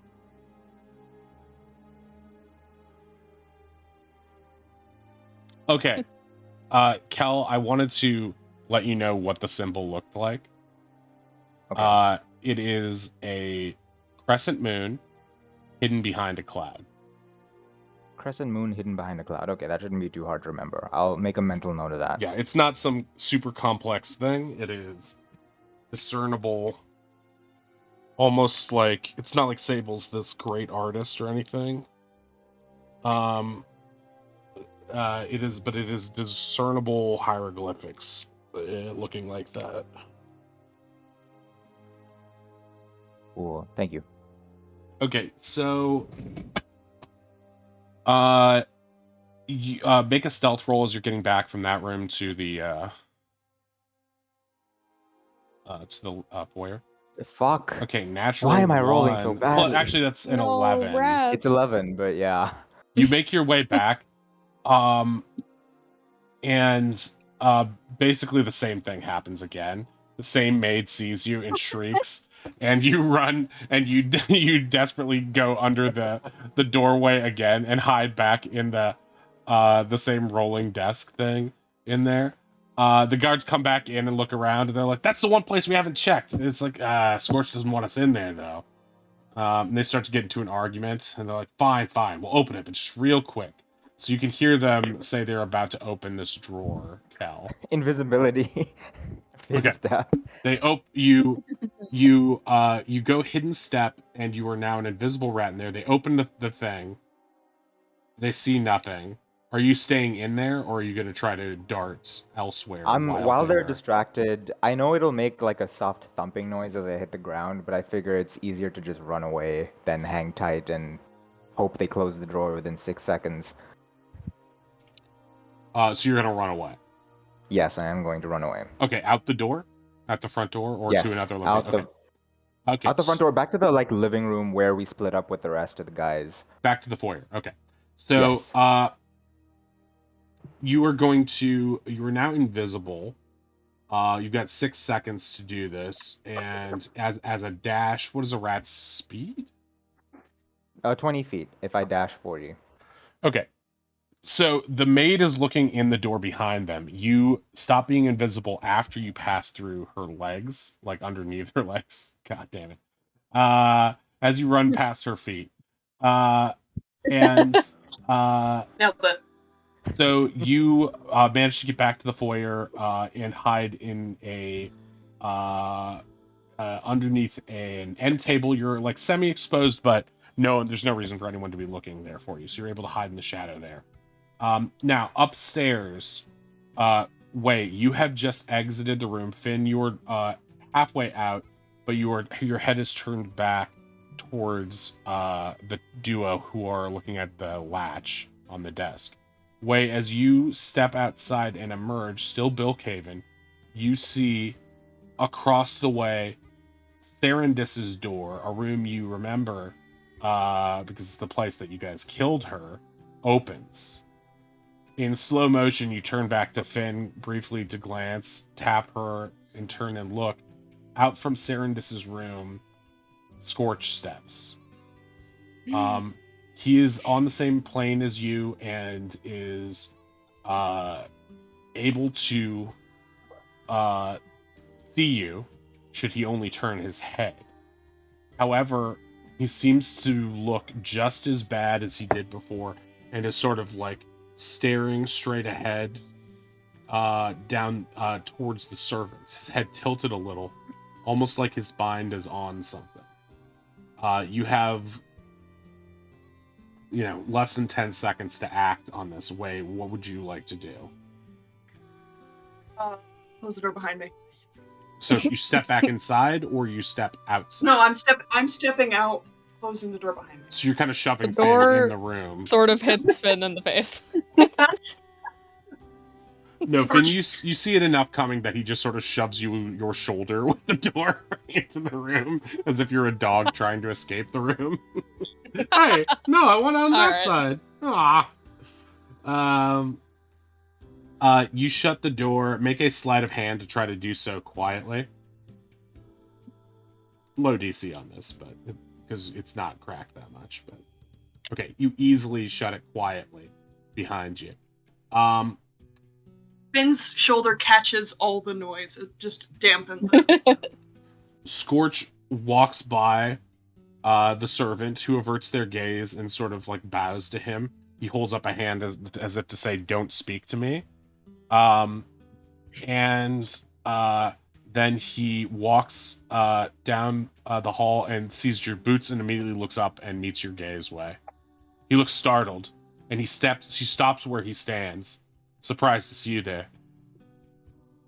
What is it? Captain, I wanted to check in with you. Update you on their whereabouts. See what our plan is. Fine. But, step inside my office. Right, yes, and just a little bit louder. Right, yes, your office. Do you have the key, sir? He looks at you with a question. Of course I have the key. Why wouldn't I have the key? Right, yes. And I step aside, and, I'm gonna try just thinking into my mark, like, make yourself scarce. Okay, make an Arcana check. Okay. Maybe not the words, but just, like, the feeling of, like, feeler, hide. Okay. Okay, so, because you're communicating a feeling, which is harder than a thought, you are going to communicate to them that, and they suddenly all get very scared, but they don't know why. Oz, I need you to make a wisdom saving throw. Oz, you know to be scared, and you also know, based on some intuition in this moment, that pulling this lever will probably make things scary. All right, Oz is going to quickly put his short knife away. Do we hear like boots approaching the door or anything? We probably hear way outside. Right? Yes, you did hear way outside being like, right the door. You have a feeling of just fear, and you recognize it as a sense of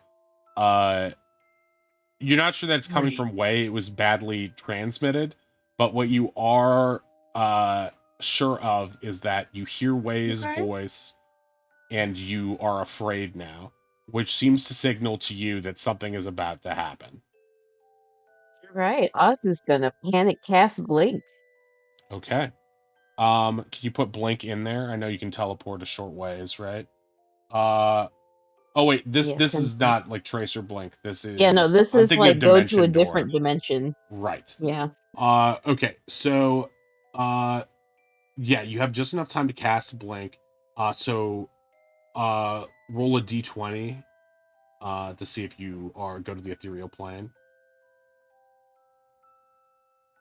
I would like to use luck on that. Yes, you would. A natural one is a bad time for this.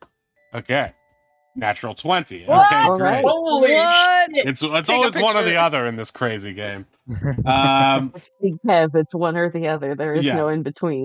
You go to the ethereal plane and you are instantly teleported to on top of the back of a flying like like it's not quite an eel, but it is a giant snake-like, eel-like creature that seems to be hovering through this like ethereal plane, this like place of color and light and magic, and you are just riding it, and it turns to look to you, and it sort of makes direct eye contact with you and nods as if to say you are welcome here.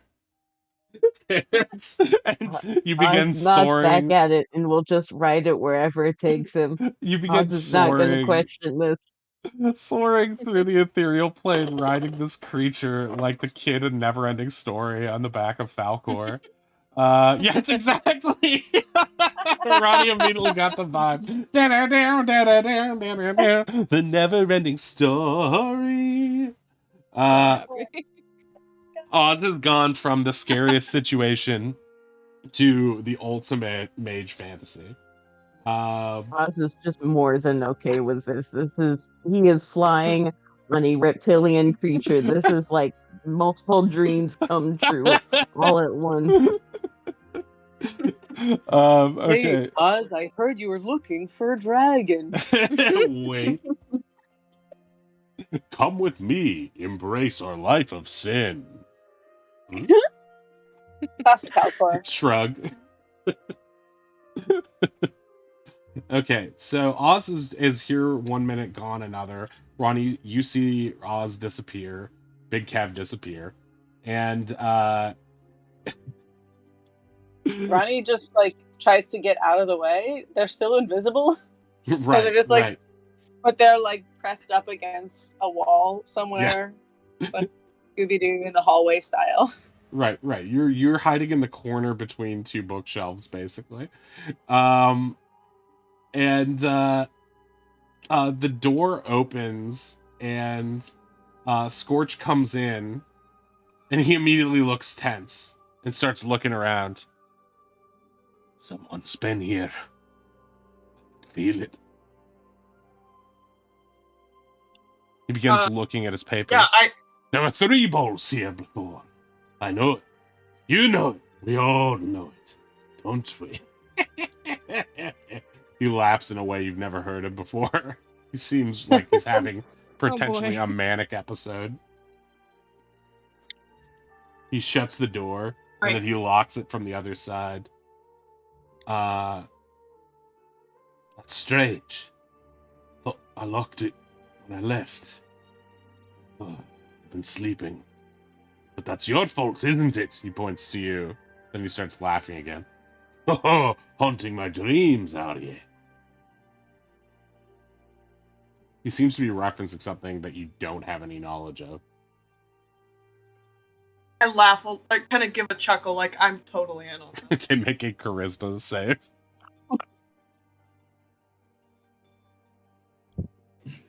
Natural 20.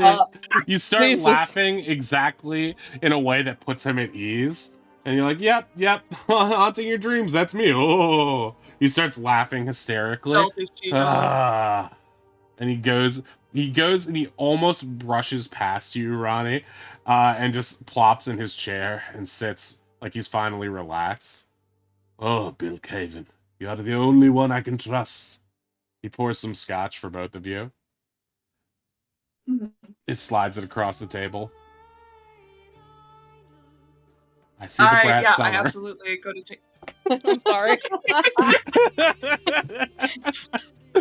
For anyone who can't see And this, doodling on the map for in the anyone who corner. can't see this, yeah, let's get a real big zoom in on the No, distraction I didn't mean happening. to divert the attention. Oh, didn't you? Because there it is. This is what's been happening. While I'm acting my ass off, working for this thing, they're busy doodling rats and making chaperone jokes. There I'm we go. nervous. I have Rat to to cope. go with a rat to go. It is like the most offensive shade of green possible as well. Okay. I'm just gonna leave it there as punishment. We're gonna be fighting Naughty and in the corner. It's just Rat. I feel compelled to dance. H-O-T. Okay, so Yeah, Scorch is now at ease. I take a sip of the scotch that he poured me, but not just a single sip, and I'm just savoring it, you know? He looks at you suspiciously. Something making you not want to drink, is it? No, sir. And I'll down the rest of it. Okay, make a con save. Oh. Okay, it is the foulest tasting scotch that you've ever had. You immediately cough it back up immediately. He looks shocked. Never seen a minotaur unable to hold his liquor before. Especially not you, Bilk. What's been going on? You know something, don't you? Spit it out.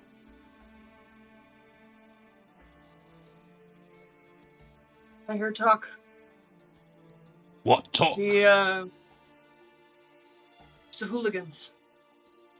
Oh, the rascals, is it? Yeah. Out They're with looking it. for the under. They're looking for the under. What is it? The under tavern, the under city. Under tavern, yeah, right. Yeah, they're looking for the under tavern. Not the under tavern, of course.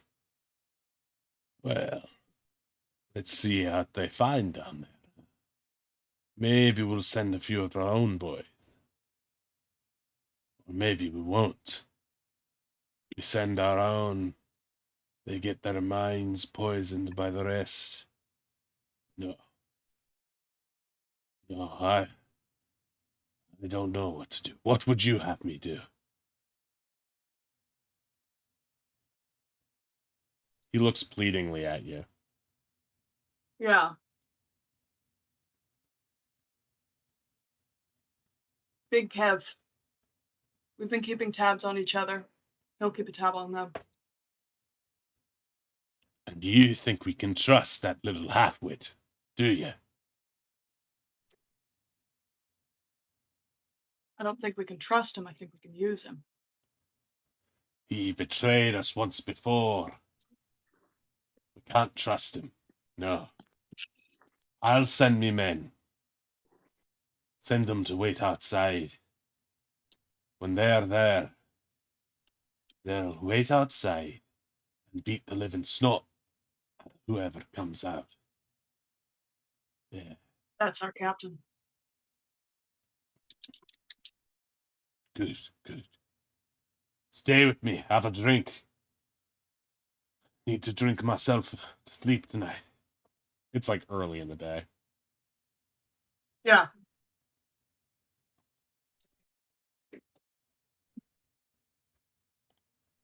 Yeah, I'll stay and drink with him. Okay.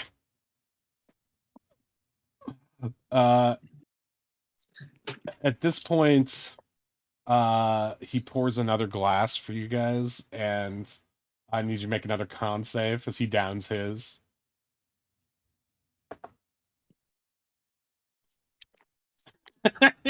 You cough it up once again. Oh, I see how it is. Yeah. My swiddle's not good enough for you. That's the problem with you. The whole lot of you. Oh. He starts raising his voice. You all got No. rich, fat off the land. I brought this for you, and now you can't stand the sight of me. I see the way you scurry away from me every time you open me door. You think I don't notice. You think I don't notice what you've done to me. You bring those traitors into me home. They kill my wife.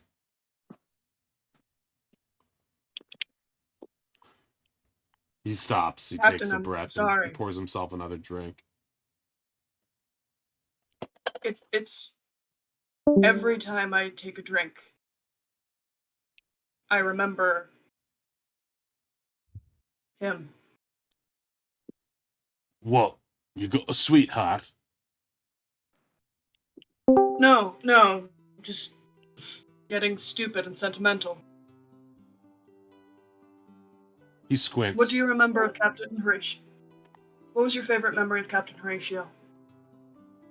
He seems He's gotta have some battle genuinely stories with touched him. by this. Make a persuasion roll with advantage. Persuasion. Wow, natural 20. He stops drinking and puts it away for a second. Horatio. I lost Sarandis so quickly afterwards. I haven't had time to mourn them both. He was a good man. Almost too good to be a pirate. I never thought that you would have feelings for anyone, let alone him. Even admiration. Thought you were a bit stuck up. But it's good. Good to hear you have some heart to you too. No matter how bloody a man can be, he must not lose part of himself. That's his soul. You understand that, don't you, boy? Captain needs to have soul. My Captain. Yes, I remember Horatio. They called him the Tactful. He always knew how to look out for himself, how to keep himself afloat. But I guess even those of us with the best luck, sometimes that luck runs out. So he ran afoul of Naughty, and Naughty got his. You know, it's a shame things worked out like this. Those bastards hadn't killed my wife. I would have liked to have them as allies. But now, they've all made their beds. It's me and Naughty against the world. Even if that does lose what's left of me soul.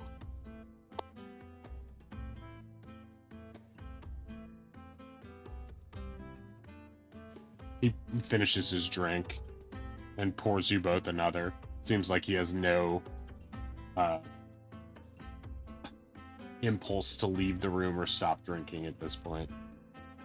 Ronnie, you're still in there trying not to breathe. Yep.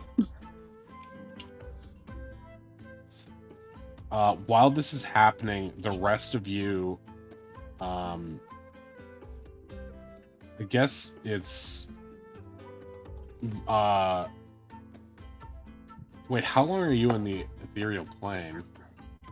Oz. I have no idea what's going on with the magic flying worm through the ethereal planes. I was just kind of gonna let that play out however it goes. You can see anything more than 60 feet away. You can only be affected by other creatures on the plane. Creatures there aren't there that can't perceive you or also interact with you. I think the way it's phrased means that Oz is blinking in and out of existence. Oz can blink his way back in by will, but he can also choose to stay in the ethereal plane. He doesn't have to return. The spell only lasts for 1 minute. But because you rolled so high, you rolled a natural 20 on that, what happens is, you find yourself strangely fixed to the plane on an adventure with the flying worm that you're on. The flying worm leads you into a flock of, like, evil-looking bat-like creatures that begin firing lasers at you. The dragon's horns glow, and you begin to... It psychically sends you a message that says, press the right horn to shoot a fire laser that goes directly. Hold the left horn in order to shoot a cluster attack to attack several bats at once. What is going on in the ethereal plane? Oz follows these instructions and is having a great time, completely forgetting what he was supposed to be doing. roll a dexterity check to see how your how your retro button mashing skills are going. I mean, Oz would be an arcade cabinet kind of a bird. If you can reach that high. Oz is playing with the joystick and wait, is that yours there? Oh, I wait, made no, a deck troll. Oh, okay, I was too scrolled high up. 18. Okay, great. So, with your 18, you instantly take down 3 different bat creatures with the with the regular laser, and then take out about 5 of them with a cluster blast. The worm turns to you after the rest of the bats scatter and says, "That's good. Now prepare for level 1." It zooms forward into a cave-like structure that seems to be inhabited by more of these bats. I can't wait for Ozzy to meet up with the rest of the party and just no one believes him. Meanwhile, back in reality, Kel, what are you doing at this point? You're still parked underneath a sort of end table type thing, in rat form, hiding. Can I hear anything that's going on upstairs? Like any of this well, I'm not gonna say nonsense, but it's a bit of a like clusterfuck upstairs Fuck with fest, Scorch yeah, I having agree. seen. It is a dirty, rotten orgy in there, and Ronnie is being cucked over in the corner. Isn't it typical? Oh my god. Jesus Christ. This is what you said. I'm just repeating it. No, the you can't hear anything upstairs, even with your rat-like senses, but you can see a bunch of people scrambling around, some still looking for the rat, other people just giving up and going back about their business. Eventually, your ears perk up a little bit as you hear someone coming down the stairs and peek out, but you don't actually see anyone, and you think it might be one of the invisible people. Can I have the thing as a rat where I have advantage on smell checks. Can I like notice if anyone's smell matches what I'm used to? Yeah, did we lose someone? I think Ree. Okay, got it. Make a perception smell check. You said you have advantage? Yes, I do. Okay. With advantage. With advantage. Perception. Did that go through? Mm-hmm. Yeah, looks like it. Okay, the first one was my bad. 23. You definitely get Finn's scent from the vague area that came down the stairs. Okay, I'm gonna like peek my head out and like scamper around in a circle, and if Finn wants to pick me up and put her in her boot, she can feel free to do so. I was under the impression that I'm still in the room with Scorch. Oh, that's right. My bad. So nobody left and went downstairs. Yeah. I'm sorry, Okay. Rat. The rat is having like an episode. Yeah, I swear, Finn's right here. No, okay. So what's gonna happen is we'll negate those 2 things. At what we'll say because of that is that if you wanted to have sneaked out of the room during his conversation while he was looking away, you have the opportunity to do so, or you can stay inside. We'll give you that since I misunderstood. I made a mistake. Sneak out of the room, would that leave me an opportunity to keep the door open for Ronnie to follow suit and kind of give that signal via the door? No, you have just enough time to sneak out silently while his back is turned and close it again. Actually, he locked the door. Yeah, he locked it. But you could have snuck out during that shuffle. We'll say that. When he entered and you entered and he turned away to look at the door, you could have snuck out then. So you have that opportunity. We'll say you either snuck out then or you stayed inside. And we'll play it from there. Okay. I feel like she probably would have tried her best to get out, despite now being very concerned about Ronnie, so she probably hasn't gone far. Okay, So from the door. she's upstairs. And we'll say that Cal, you still with your 23 perception roll still manage to. Does Finn wear perfume or have a scent? Like, does she She have has any... that necklace that makes perfume, so yeah, she probably always smells like that.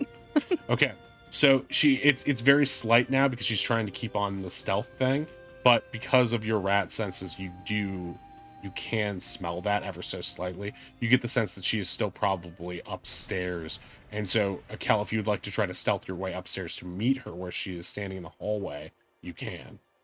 Yeah, I'll head upstairs because, I don't think there's anything left for me down here, and I'd rather be around my friends. Okay, so make a stealth roll once again. Okay, 20. you pass, and you make your way upstairs. Finn, you can hear some squeaking. The servant who is up there has gone into Serendis's room to try to tidy up and also to recollect themselves after a run-in with the captain. You are alone upstairs, except you feel the scratching at your leg, suggesting that that Kel is there. Oh yeah. Hey buddy.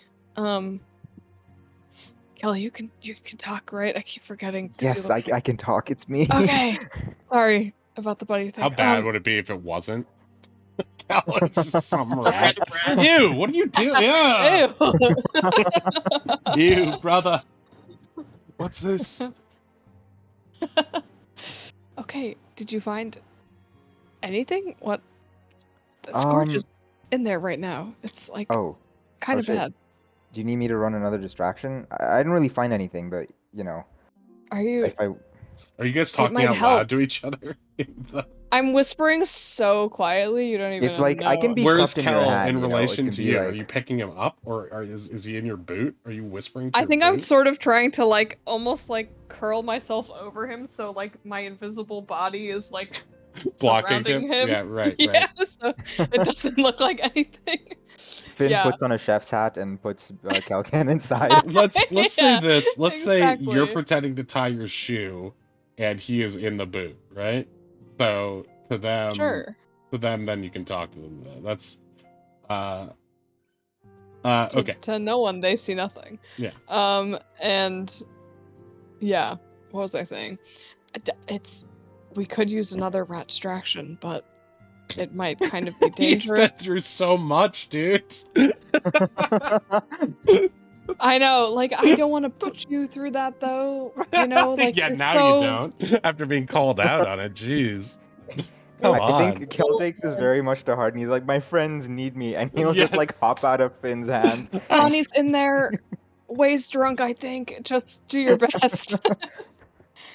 Is there enough of a gap for me to like slide under the door? To go into Captain's room? Yeah, to go into the captain's room. Okay, great. Okay, so yeah, there is. It's the same kind of gap as the other one, so you'll need just a dex check to get through. Is that Hector? Yeah, sorry. Ilya called and he's on the phone. I'll be. Okay, gotcha. I just want to make sure I could recognize voices correctly. I was like, oh, wait a minute. Meow. Meow. Okay. What did you get on your roll? 16 on the dex roll. Okay, yeah, you easily squeak your way through. Okay, and I suppose I just kind of emerge I just into the locked her scene out. of like sorry, Way as Milkhaven Yeah, I talking did. to Scorch. Okay. So yeah, you go into the room, and you can you give me another stealth check there for your ability to go unseen? On it. 23 again.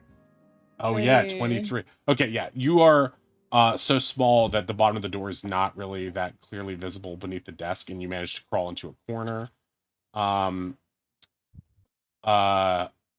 Away, make a wisdom save. Wisdom save. Okay, That's yeah, right. you from your angle in the front left corner of the room, you do see Kel crawling into the front right corner, sort of across the doorway from you.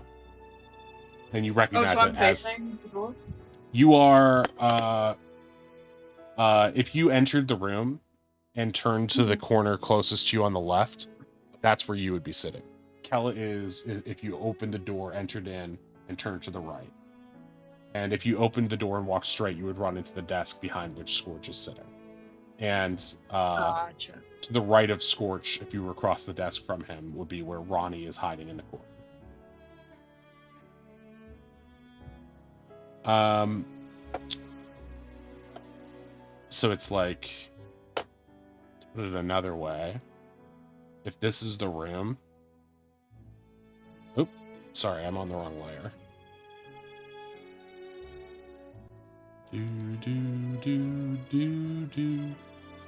If a distraction is what you want, I might have a plan, and I'm taking a leaf out of Ruthie's book for this one.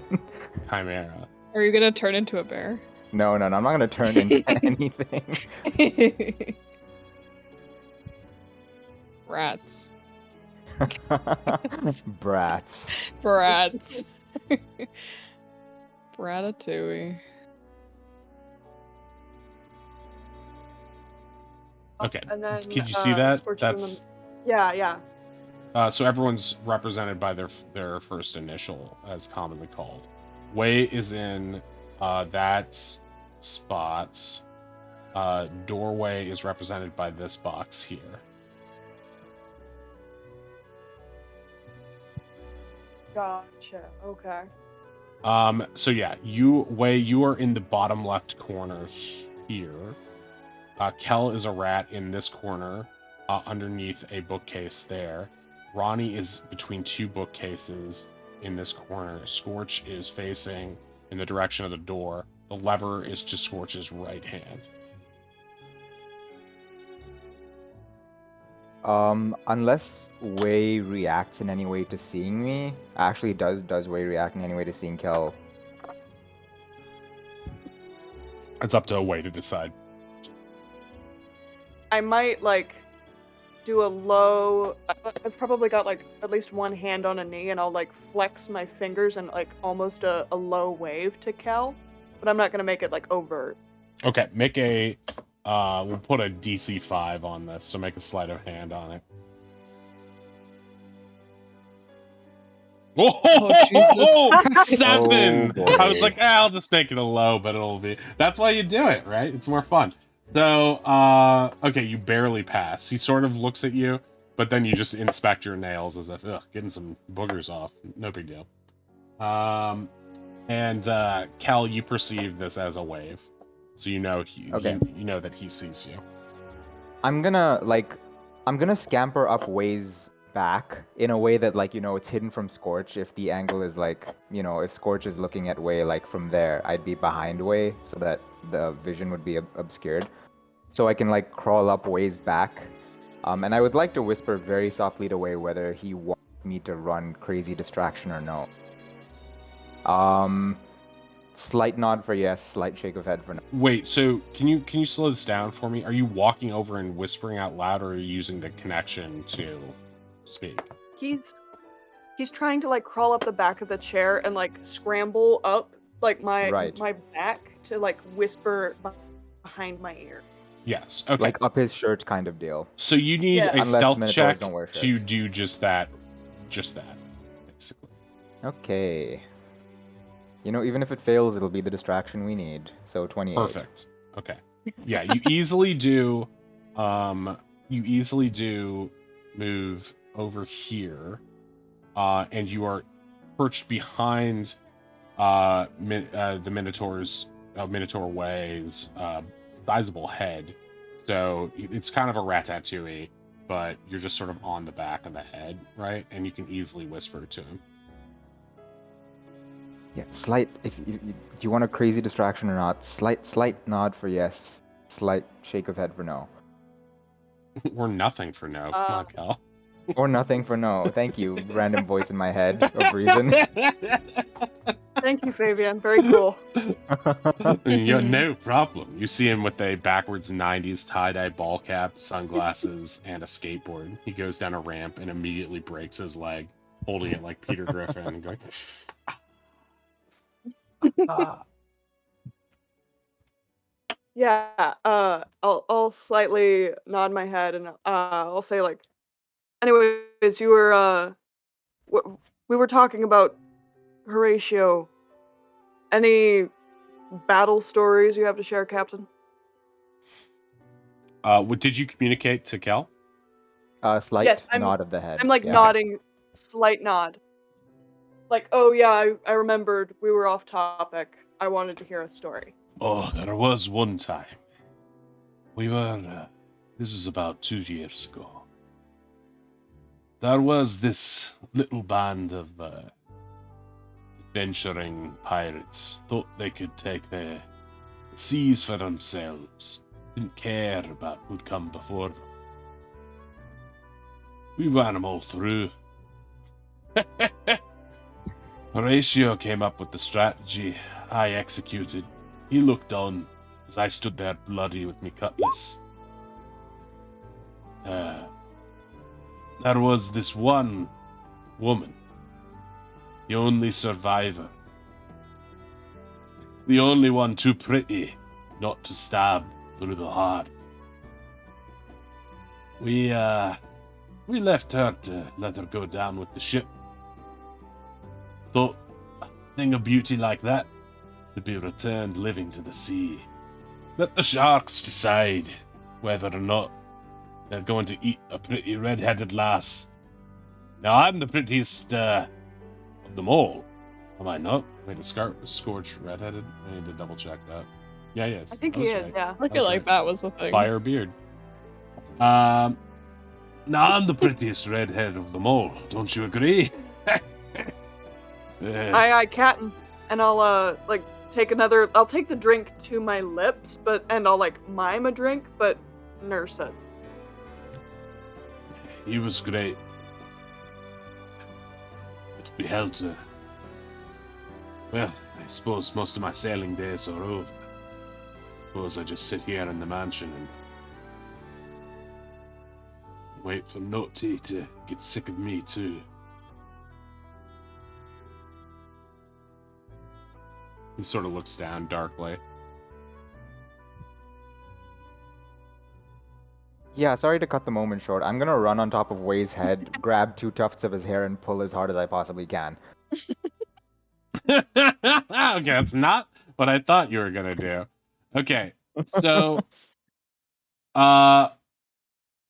what happens here is kind of strange, right? Because the Minotaur head is just an illusion. Oh, fuck, yeah. So you crawl up the back of Way's head, pulling his hair, which to Scorch looks like a rat just reached inside of of Bill Caven's skull, inside his flesh, and pulled at something that looks like for all he knows either hair inside his skull or nerve endings. But to him, he stands up, and Way, you immediately impulsively stand up with a shout as this just hurts like hell. And Scorch stands up and goes, "What the fuck is that? Ah! It's a magic rat! It's some sort of magic rat! He had to spy on me! Guards!" He grabs the lever to his side and rings the bell, the alarm bell that sets the whole house off. Guards begin pouring into the room. Hell, how do you respond? I was gonna roll with that and like pretend I had literally reached into Way's head and was like controlling him from the inside. But I think, you know what? At the sound of guards, I'm gonna keep tugging Way's hair and hope he gets the message. I'm trying to like pretend to steer him so Way has agency to do what he wants. You're hoping that the captain will have seen Ratatouille and know it well enough that he thinks, I know exactly what's happening. The magic rat is merely piloting the Minotaur. Go on. Yeah. I stand up and I'm like gesticulating and I'm like, Captain, it's in my brain. You know what? Actually, he knows I'm a magical rat. He knows I'm a magical rat, so I'm gonna speak. I'm gonna Oh my say, god. I have possessed this one you call Bill Caven. Stay away or you will be next. Okay, wait, because you spoke first. It's gonna be your deception roll with advantage from Kel. With a low DC just because of how commanding his witchcraft is.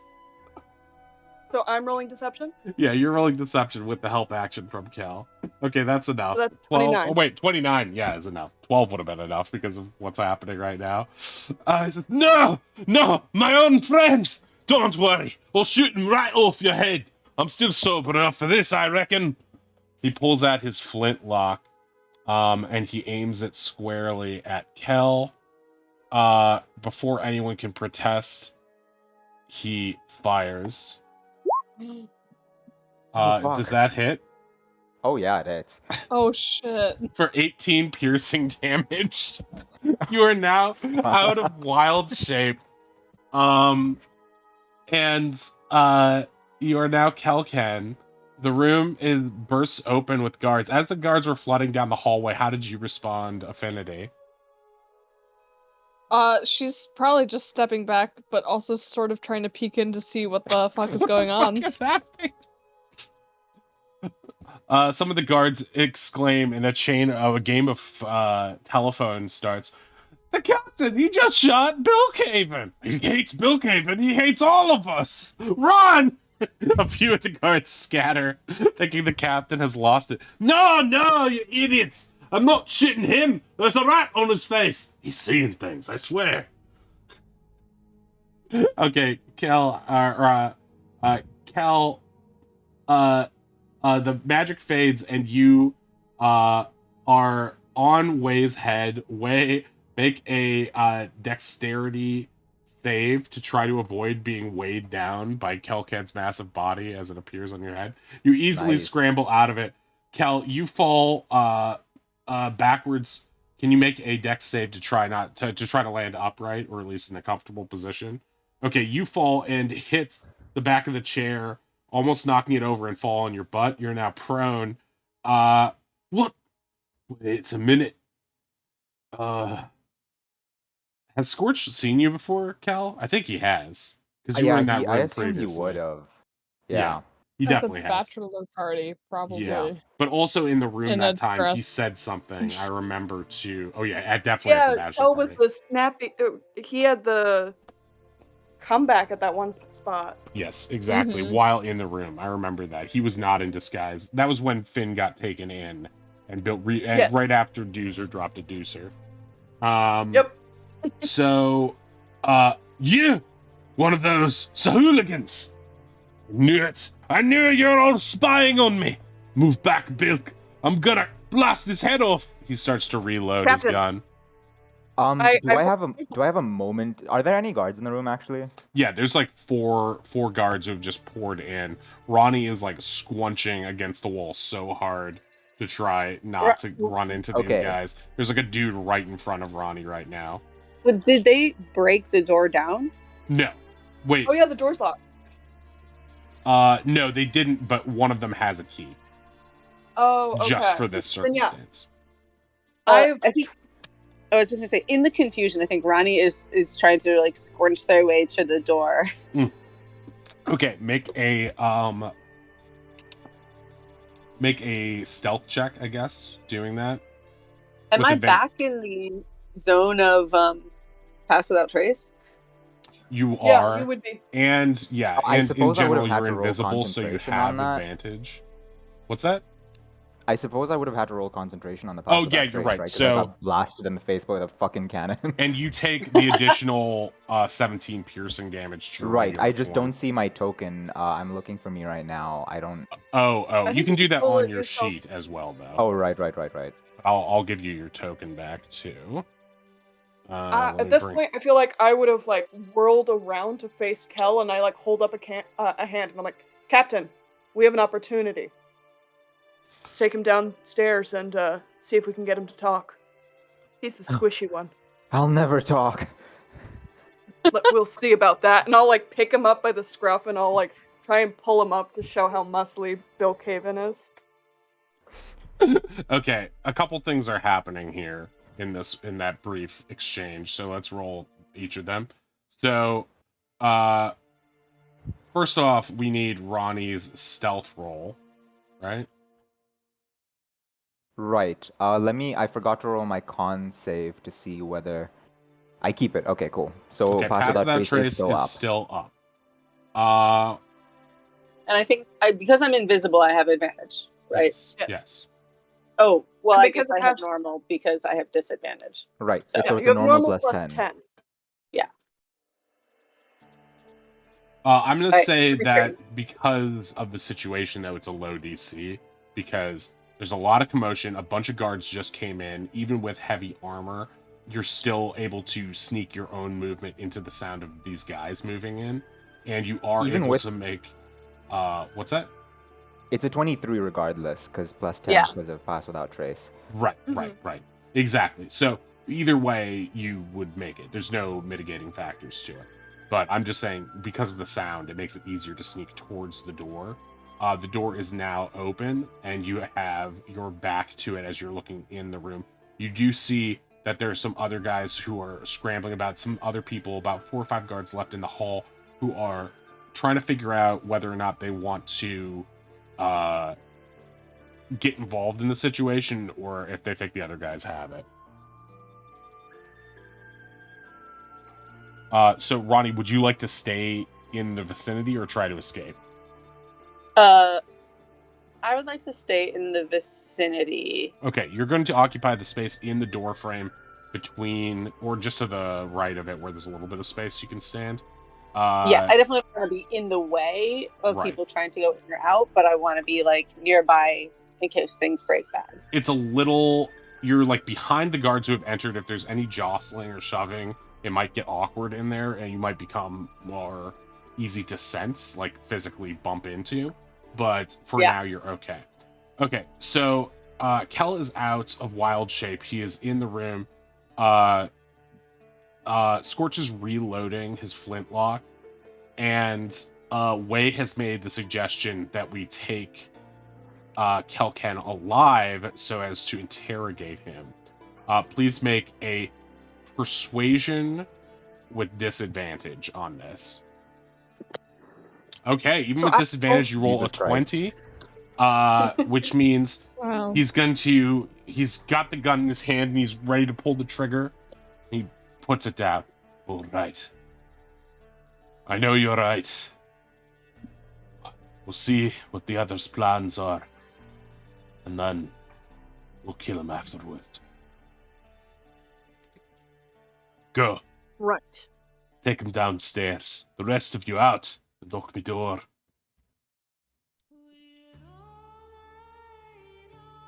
And if they don't hurry, I'm gonna like snap up at the guards like, you heard the captain. Okay. The others salute you, and you guys take Kel down to the wine cellar in the basement. Ronnie, you, what is your goal in this situation? Follow. Okay. You'll be at the tail of the party. You were able to squunch your way against the wall and follow as best you can behind them. Finn, are you going to join the train? Yeah, I'm following. Okay, make a dex save real quick. Okay. Okay. You bump into Ronnie because you're both invisible at this point, both trying to occupy the same space at the end, and you kind of fumble a bit, but you can tell it's Ronnie even when invisible. You sort of make a little noise, but everybody's too caught up in the situation to really take notice. I think I just Ronnie... hold on to Ronnie after that. Yeah. You guys are holding hands and Ronnie walking might just down try the to hall. hold Finn's hand. Yeah, right. We're just holding hands now. It's super casual. Okay. So it hits you that it's kind of odd that Scorch wouldn't come down and interrogate himself. You kind of lucked out in that situation way. It's sort of buzzing in your head, but you also can see him breathing heavy your flash insight on this situation is that he probably is too worked up right now to be useful, and just you can hear him locking the door behind you guys as you leave. So now you lead Kel into the basement. There's about 10, 12 guys with you. And you're able to grab one of the chairs in the room and set it up in the center. One of the other guys helps you bind Kel to the chair.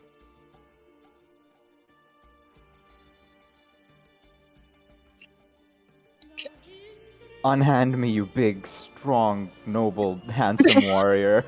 You think flattery will get you out of this? He met me. A guy smiles handsomely. Yeah, you win the big pirate calendar June piece, and now you get acting like this. I did? Hell yeah.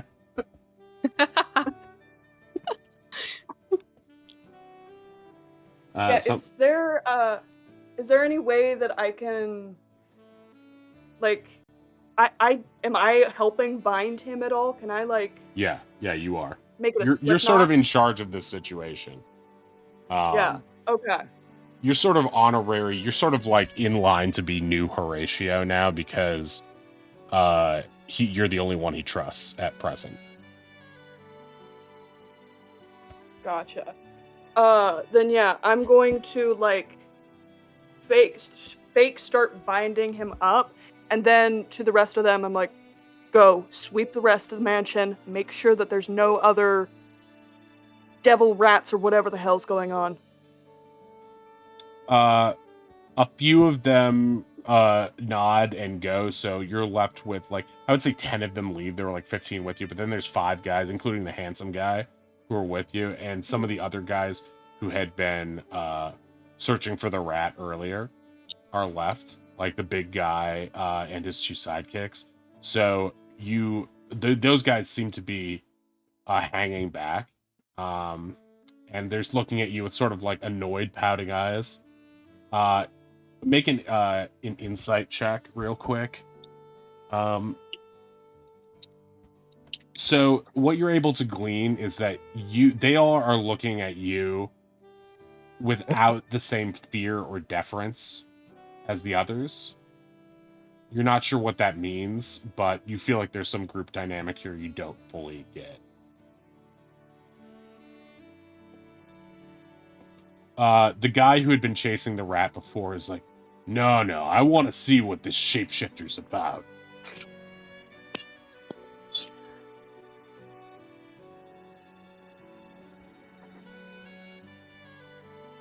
Hey, that gives me an idea.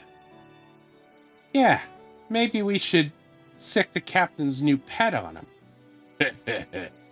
He's small, but this might be a good learning opportunity.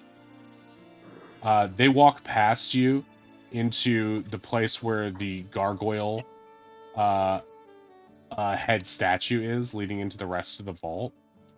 And you guys are currently in the room with all the wine casks that you solved the puzzle in previously. Right. And they pull out what looks to be a small vial, and they pour it into the gargoyle's mouth. And the gargoyle door opens. Make a those who are in the room make a what is the insight? Insight is wisdom? Wisdom, yeah. Yeah, make a wisdom save.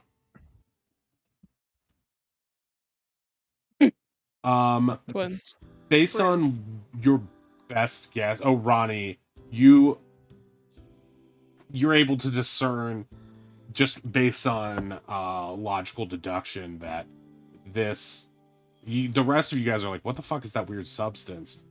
Ronnie, you're able to see the vial itself a little bit more clearly, and looking at the dripping from the casks nearby and like some of the leaking buckets, you're able to assume that this is some sort of wine blend that, for whatever reason, is able to trigger the magic of it. Perhaps it's layered in some way, but whatever it is, it's a concoction that allows them to pass through. So maybe there are two solutions, but you're not exactly sure. As the door opens, you hear what sounds like a weird cat-like sound in the room that the displacer beasts were previously in. And it goes like and some chittering, and you're a little bit. Kel, make an intelligence save to see if this sounds like anything you've ever heard of. I'm not a rat anymore, my bad, but it's the same It's stats. 19. Okay, so this sounds like, no, wait, it couldn't be. They're so rare. How did Scorch even get his hands on one? And out from the gargoyle door, the big guy comes out holding a black and white Dalmatian coat spotted displacer beast kitten. Oh my god, that's so cute. Oh, wait, Aw. a Dalmatian displacer beast kitten? Yes. Oh my god. And it's like the projector tendrils on its back aren't even fully like grown or extended yet. They just sort of flicker at random. They don't seem to be fully formed yet. The cat itself is the size of like a lion cub. So it's not really that small. It's like about the size of a like a bulldog maybe, Eddie? or a little bit bigger. Yeah, Is it Eddie actually I sized? think Eddie's a little bit bigger just in terms of mass because of all that Aw. fur. Oh. Eddie's like fully grown of what it's supposed to be. This is just a kitten of that, but it is kind of sizable and it looks annoyed. And they bring it out and set it in front of you. It's on like a little red leash, like a Dalmatian. Kel, how are you responding to seeing this thing? I'm actually gonna.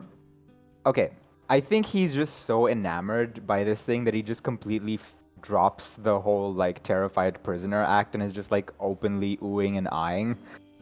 It's like, oh my god, that's so cute, and he like sparkles appear in his eyes.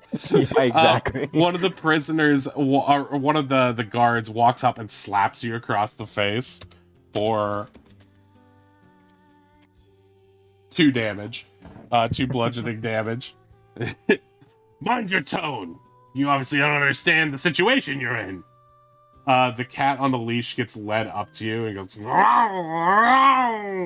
and then looks up to the big guard for support, and he nods. That's right, scare him.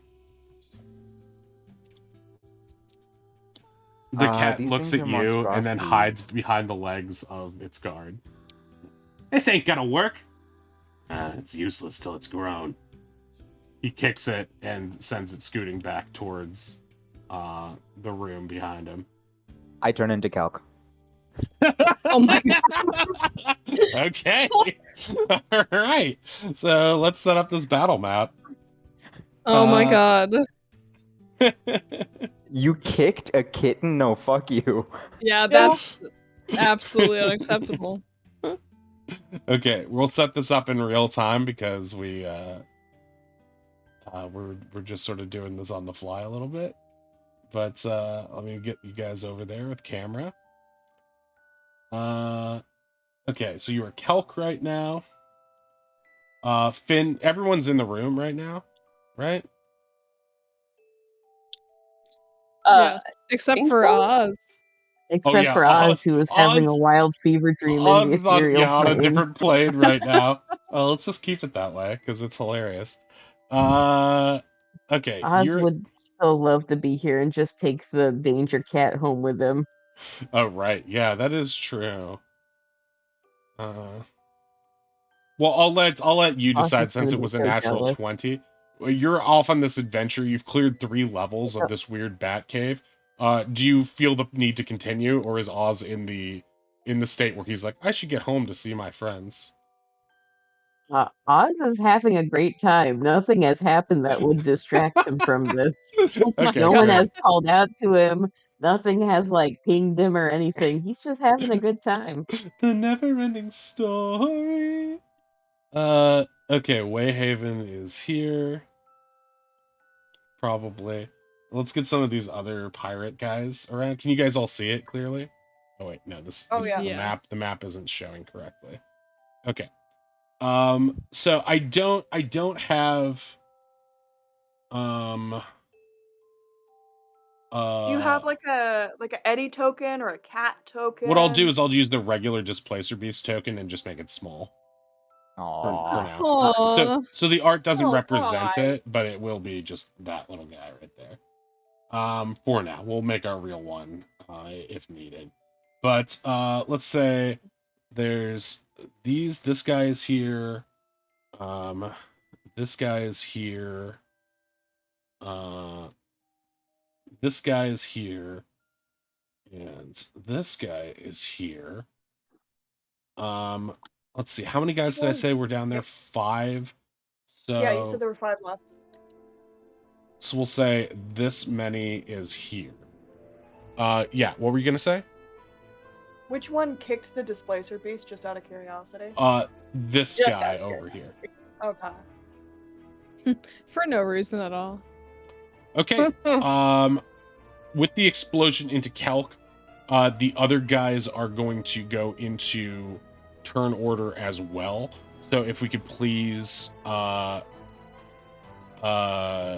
everybody select your token and roll initiative. I will get these guys on the board as quickly as I can.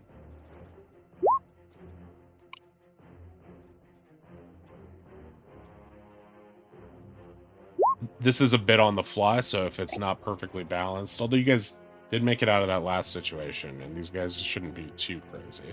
So we shall see. Sorry, I wasn't looking when you showed who was the kicker. He's the guy to the in that right Thank there, you. represented by the Hobgoblin Devastator. Okay, so we still have scouts. Pop out. Select scout. Initiative. And Lizard Man.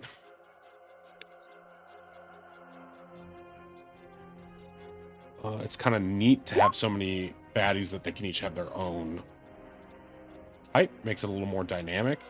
Unfortunately, that also means a lot more sheets on my screen, so I apologize for the delay. Okay. Right now... Oh, and we should also... Oz, can you also roll initiative, just for shits and giggles? Oh, wait, I should have given Oz token, then. At this moment, Ronnie maybe is like trying to use 20. the tattoo, being like, Oz, things are going... We're in the wine cellar. Things are going weird.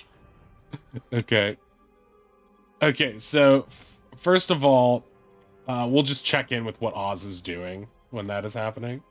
Okay, so right now it's the bandit captain's turn. He is this guy right here. Kel, this is your last wild shape charge of the day, I Yes, believe? it is. Yeah. Okay. I'm done. Okay, so it is bandit captain's turn. He saw you just wild shape again. He's at least intelligent enough to know that this means war. And he's going to just walk up to you with his scimitar. And he's going to start swiping, okay? So he is going to do 1 attack, 9. That'll miss. What's Kel's Miss. AC? 14? 14 as an elk, yeah. He's got multi-attack, so he's going to do second, 7, miss. That also And then misses. he's going to try to hit with his dagger. 20. That'll hit. That does hit. Or 5 piercing. Okay. And that is the end of his turn. Then he prepares to parry the first melee attack against him. Okay, meanwhile, Oz is entering level 4 of this outer space, wacky ethereal adventure, the dragon shoots straight up through a volcano that erupts into a sea of golden glitter confetti. Oz's eyes shimmer as he passes through it all. A new swarm of red bats is on the horizon. Oz instinctively knows this means that these enemies have powered up. His eyes squint as he prepares to attack. Oz, what would you like to do? Uh, does Oz hear any ping from the party, or is he just in the zone? Wait, is Ronnie reaching out? Didn't that happen? Yeah. I'm asking if it's happened yet, since Ronnie's turn has not occurred. I think it happened as Kel emerged, so we'll say it. We'll say, Ronnie, this is going to be an extremely hard roll because you're going to need to reach across the ethereal plane in order to do it. What's your Arcana modifier? It's a -1. Okay. Okay, then the DC for this will be 19.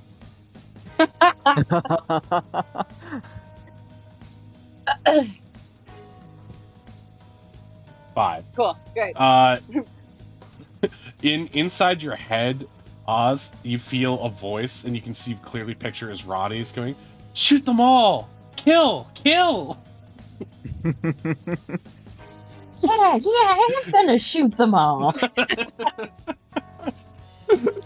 Okay, Oz, take your attack against the incoming swarm of 100 red flying bat monsters. I'm gonna make a quick roll before I do that, just to see. Wisdom Oh, save. well, that's a natural nat 20. I 20. shouldn't have rolled. Wait, Ronnie, wasn't I supposed to be doing something? I don't know. The Ronnie in your head scratches their head. You're beginning to think this might not be the real Ronnie, but a representation of them in your head. Ronnie begins to transform into Eddie and begins cleaning themselves, licking their paws. Wait, where am I? This isn't how Blink works. Oz is suddenly very scared. All the bats start hovering in the air, and the dragon stops moving forward to them. And it tilts its head, slides you back on its neck so it can turn its own head to look at you. Oh, sorry. Were you not having fun? Oh, no, I was having a great time. I was just very concerned for a moment. Then onward! And it shoots forward. Would you like to attack the flying bat swarm? I guess so. I guess Oz's concerns have been quelled, even though that was a nat 20. Well, is that what you were rolling for? I wasn't sure. I was rolling to see if Ronnie, the presence of Ronnie snapped Oz out, made him realize the party might be in danger. But then everything around him sort of quelled it, and Ronnie hadn't rolled well, so... Yeah, I think you were too addled in a sort of sugar rush video game addicted kind of way right now that you haven't been able to break out of it yet.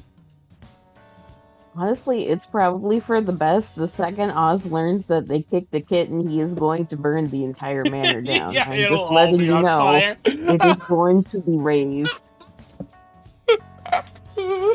Okay. What kind of dragon attacks would you like to do on these guys? Oz, knowing that they're stronger enemies, is going to use what I imagine is the stronger, single enemy one and just try to snipe them all individually. Okay. Roll for, let's say just roll sleight of hand.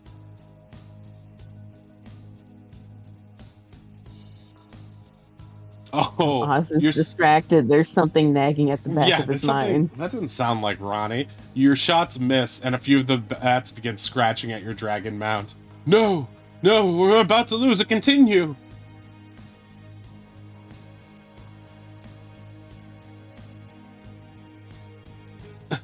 Oz, when you are with the dragons all behind you, you feel you might have a time to get or with the bats all behind, attacking the dragon's body, you feel that the dragon's will is faltering. Will you use one of your spells to try to get rid of them? That is an excellent question.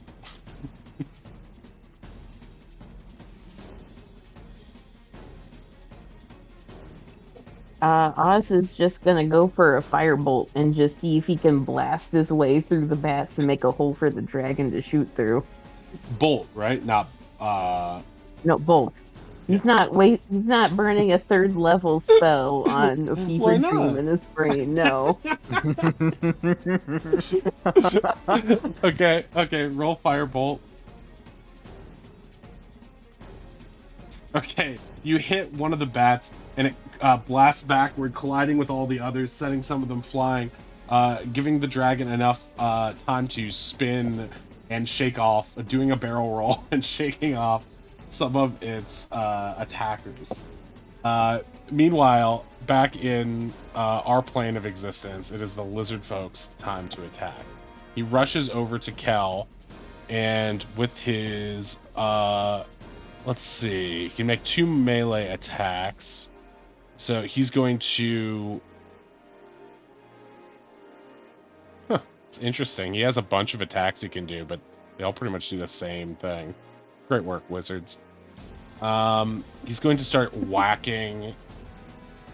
He's going to try whacking Kel with his heavy club. Oh, each with a different weapon. So he's going to miss on that one. Then he's going to try to stab with a javelin. Misses again. Okay. He is... you are too good at kicking and deflecting his weapons. Okay, Affinity is your go. Okay. Still invisible. I'm going to move over here. Yeah, I should affect your tokens.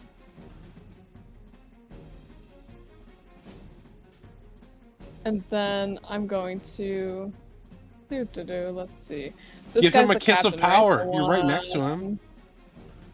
I thought you were talking about the captain, and I was like, No, what? Cal. Ooh, what if we kiss in the wine cellar fight? Unless. It's on brand.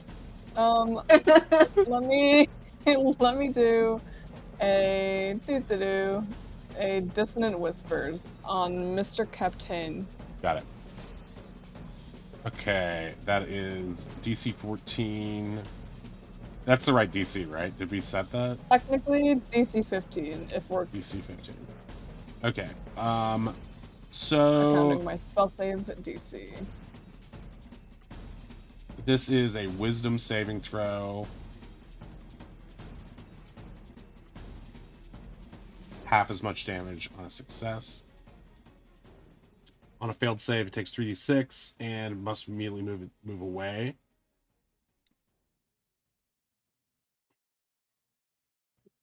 Okay. Let me pull up his sheet. He doesn't seem very wise to me. He has a +2 to wisdom saves. 16. Just barely beats it. Fuck! So you'll roll damage. That's He will okay. take half of that. Yeah.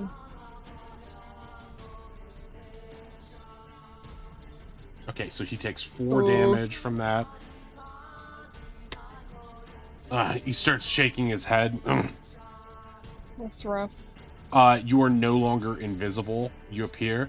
There's more of them! They've been hiding in the shadows! I will bonus action boop way for a bardic. Okay. A heart appears on his cheek. Would you like to move it anymore? I think you got some movement left. Nope, I'm good right here. Okay, so Kelk, it is your go. You've got guys in your attack of opportunity range, unfortunately. That's fine. I'll take the 2 attacks of opportunity and move like 20 feet. Can I fit in that space? I know there's barrels. Yes, you I'm can. curious about. Okay, I'll take the 2 attacks of opportunity. I'm just gunning for this guy, and I want to ram him at full speed. Okay, yeah, because he's the attacker. Hey. Okay, so first Yeah. we'll do lizard folk. I'm going to try to stick to my thing of going top to bottom on these things, because it just makes it more consistent. So, as you are moving, he's going to try to heavy club you, miss. Then Misses. this guy, Captain, will try to scimitar you. Miss, natural miss. Nat 1, you just get away from him, and he cuts himself for 1 damage. Okay, so you charge toward the Hobgoblin Devastator. Okay, so there's holy. Natural 20. Oh, Critical hit. yeah. Oh lord. Hey. So it's that plus another 2d6 because I get the 20 feet of movement thing. Mm-hmm. So is it 4? I don't know if that counts. I'll put it in chat and I guess DM decides, but this is what charge says. It adds 2d6 of damage. I don't know if that counts towards It- critical or... Yeah, I feel like roll that 100% 2d damage. Roll a second 2d6 damage. Okay. 10, nice. That one was much better. So 14 plus 13, so 27 damage to him. That is what Ooh, kind? yeah. Bludgeoning? Yeah. Bludgeoning. He has no resistances to that. And I don't think he has any, like, things that get him out of this, based on what I'm reading. So you kind of catch him off guard and bludgeon him for pretty much like half of his maximum damage. So he's going to be actually more than half of his damage. He is going to be left with very little. He's already bloodied. You basically trampled into him. Is he knocked prone now? Oh yeah, he has to Strength succeed on a Strength? 14 strength saving throw. He has no specific save to that, so he fails that. And Nice. he's gonna fall down. As he's like lying on the ground, I want to like tower over him and say, "Do you enjoy kicking things that are smaller and weaker than you?" Of course, it would be much harder to kick things that were bigger and stronger. You and I are the same that way, and now I'm going to kick you, and that'll happen next turn. All right, it's the scout's turn.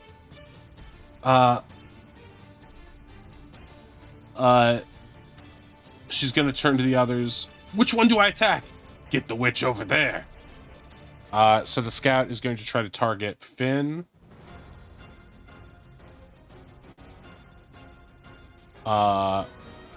And try to shoot Finn twice with the longbow. 15, Not wrong. 11.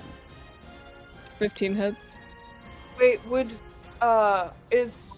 the long range on the longbow? Isn't there like a disadvantage if it's way too close? Yeah, within 5 feet, it's disadvantage. Oh. But Okay. this is the scout over here. They've got just enough room to make a pretty keen shot on it. Gotcha. Okay. Okay, so this first one will hit for 8 piercing damage. Not a What's that? Oh yeah, you run in. I don't need to run in necessarily. I was like, so the only way to lose invisibility is to make an attack or take damage. Mm-hmm. If I use my interception fighting style to just mitigate that damage, That's not an attack. it's not an attack. It's not me taking damage. Yeah. Can you give me the text of invisibility real quick to make sure? It doesn't feel right to me, but I see the argument, so I want to see what rules is written have to say. Right. So I'm like, I think rules is written. It technically works, but it is weird. That's why I asked. Yeah. Can you send me invisibility? One of you that has it. Creature you touch becomes invisible until the spell ends. Anything the target is wearing or carrying. Spell ends for a target that attacks or casts a spell. That's not an attack, so yeah, you're still invisible. Cool. So mysteriously, you just take, what is this again? A D10 plus 3. You just take no damage. Wow. Okay, so yeah, something unbeknownst to them appears before the arrow and deflects it out of the air like an invisible shield. She has a shield! Witch! Witch! They all start chanting, witch! Witch! to one another. Do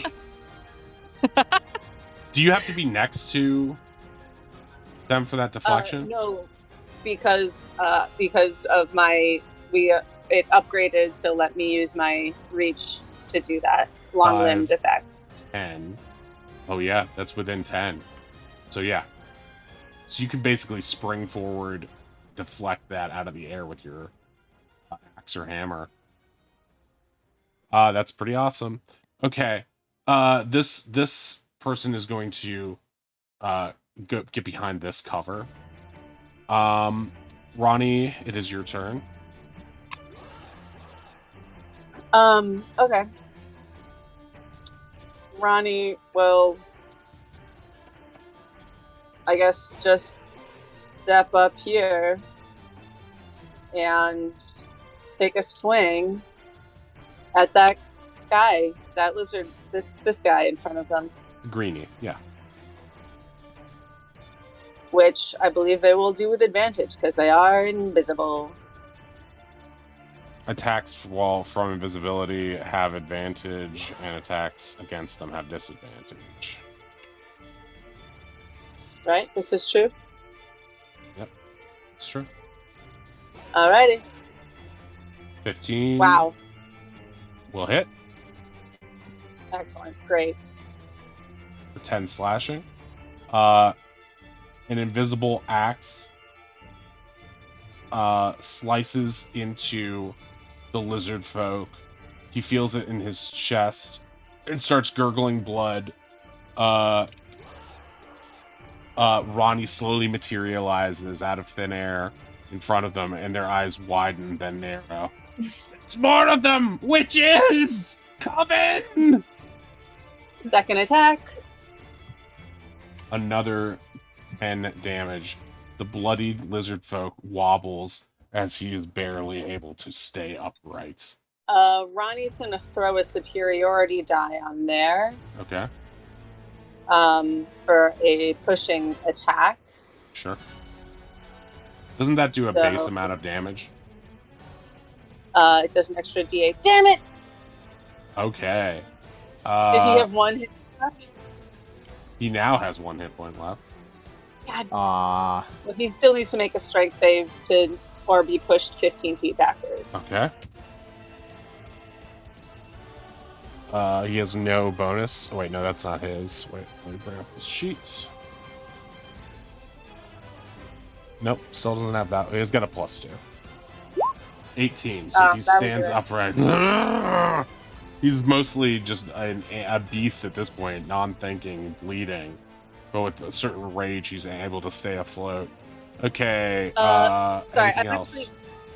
I'm just going to use one of my War Priest charges and make one more attack. Okay. 27 hits. He's Did you dead. say he has 1 hit point left? I feel like... Yeah, he's I'll dead no probably- matter what, but let's see how much damage you do just for... 8 slashing. You cleave his head clean off his body, and he falls down.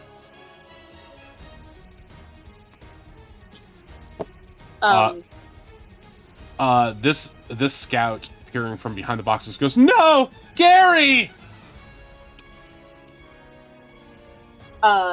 Then they're going to use the rest of their movement to close with the scout. Okay. You're crawling over boxes there, so some of that would be difficult. So you'd want to go like this, or it would be... I mean, I can do that within my movement. Great. But can we say it? But they vault coolly over the barrel. Yeah, sure.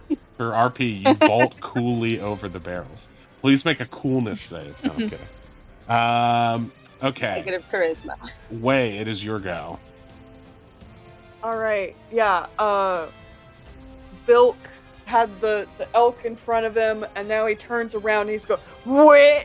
And as soon as he catches eyes with Affinity, he stiffens up, and I want to roll a deception check to make it look like I'm being charmed. I'm gonna say this is more of a performance check, in my opinion. Okay. I want you to be... Oh no! Oh, shit. Somewhere Wait, you feel the spirit of your mother in your head. You never call, you never write, and then you steal my acting? No, you fail! Suddenly, because of the double nat ones on that, Your entire disguise falters and begins to drip off, and you are revealed to be Waylon in disguise. Well, shit. This is What was fine. her No name? witnesses. No, Yeah, he just it's- like Wait a minute, turns that's not around- the real Bill Caven. As long as one of us gets out of here alive, we'll be sure to deliver that message. But, oh god. You said it yourself, buddy. Wait walk a up to minute. the bandit captain, and I just say, "You're in smite range." Oh, thank you. I mean, wait, what is that? Ah! 21 will hit. I'm gonna do a second level smite. You do it. Don't get sneak attack, unfortunately. No. Okay, Radiant 4. Well, okay, that'll do a 13. Oh, I need to do one more d8 because I'm gonna up Yeah, that. you do. Finally, There we we go. go. Dice are nice to you. Fine. That was 3 nat ones. was- in quick succession, Owie. right? Okay, so 17, 21 Wow. damage to him. Mhm. So he takes a sizable blast of radiant from that. He's still standing though. All right, second hit. Let's go. It hits. Beautiful. I'm gonna do another one. Not a second level, just a first level. First level smite. Got it. Okay, 11 radiant plus 6 is additional 17 damage. He is now bloodied, blasted by this divine light, and it's looking wobbly.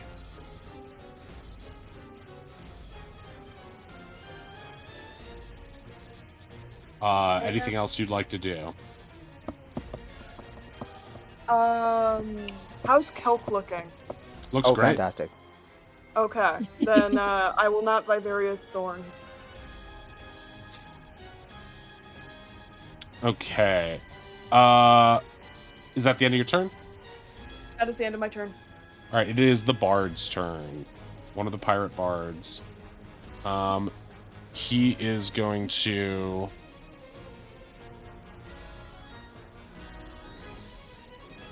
Is this one of the ones that was harassing Way in the bar ages ago? Died. Alright. Yeah. It's his brother. He's going to try to. How far away are you away from Kel? Too far. 20 feet. So he's going to try to cast Sleep on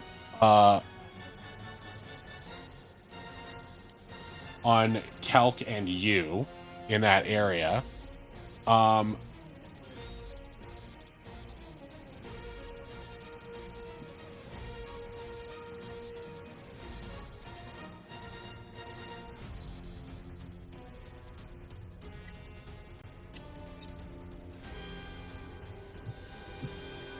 Okay, but oh wait, no, there is actually a chance that this succeeds.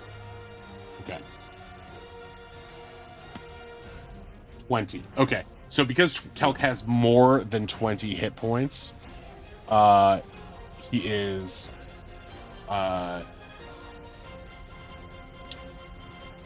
Nobody goes to sleep. nobody goes Yeah. to sleep. But I instead yawn and then I flip him off. he's It would going be to so funny if he put his own dude to sleep. It really would. But you just have too many hit points. And so he's going to heroically run Tower. over here. Okay. Where is...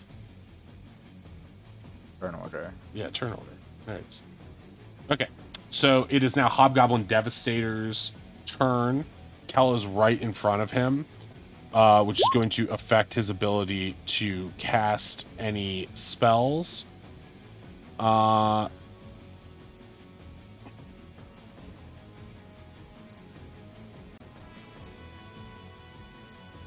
Or is it? Only if they have it to hit, right? Right, if it's to hit, then it's at a yeah. It's at a disadvantage? Yeah, because when you're threatened, I think it counts for spells. Only if it's to hit. If it's a saving throw thing. Yeah, right. Okay, so it is going to cast Fireball on you guys. See how What? you like a little fire for a change.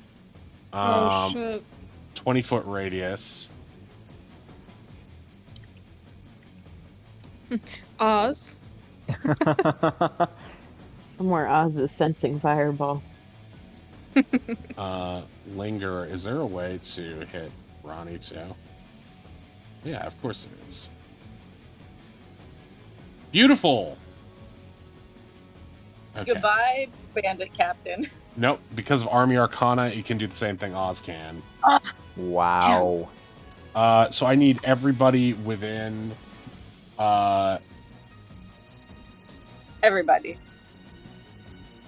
Yeah, everybody who's there except Oz to make a Dex saving throw.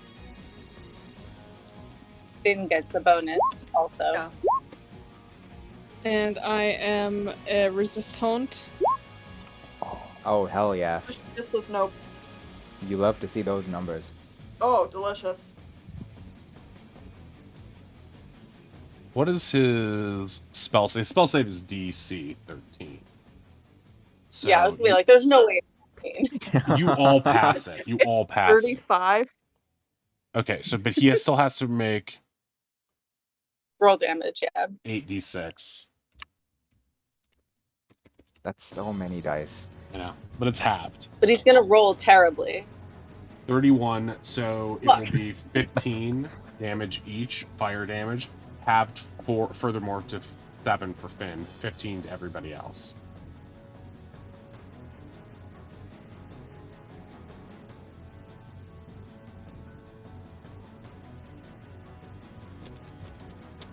Barnacles. Okay. Okay. At that point... Oh, he also used half his movement to stand. But then he's going to stay there. He's actually going to move closer to his buddies. And he's going to say, "That's right! I'm not locked in here with you! You're locked in here with me!" And on that bombshell, we're going to wrap things up for today. So thank you very much. We will come back. RIP Gary, thank you for using the new emote, Zeno. Shout out Megas Zeno if you want some more D&D action. He plays with Ink and Oddish, aka Finn and Kel, as well as some of our other friends, TK, and another buddy they've just added recently on Tuesday nights. So check out that, competing with our stream, and I'm still promoting him. What a great guy. What a good friend. I just sounded like Trump there. Can you believe that? Can you believe I'm doing that? So that'll wrap things up for this time. We're all good for next week, right? Looks like it. So we should all be here. Yeah. We'll pick this up then, finish up this combat, hopefully, see if we can save that Dalmatian kitten. And yeah, we'll take it from there. Thank you so much, guys, for being here. Let's go to our goodbye thing. See you, Space Cowboy. Special thanks to Oddish, Ruthie, Hector, Inkfile, Suspicious Owlbear, Megas Zeno, Ree, Sconebone, Beluxy, Meowth, all the rest, Dangarangus, TK, Eric Andre, Rima, said Rima, Kate Upton, Christina Hendrick. I put Ree in the list of babes. Hint, hint. Wow. Fig and Mizu. Lion Cave Gaming, and viewers like you. Okay, we're gonna head out now. I believe Scone is on, trying desperately to best Adventure Island, which is a game, if you are a viewer of this stream, you know is very difficult. We beat that recently.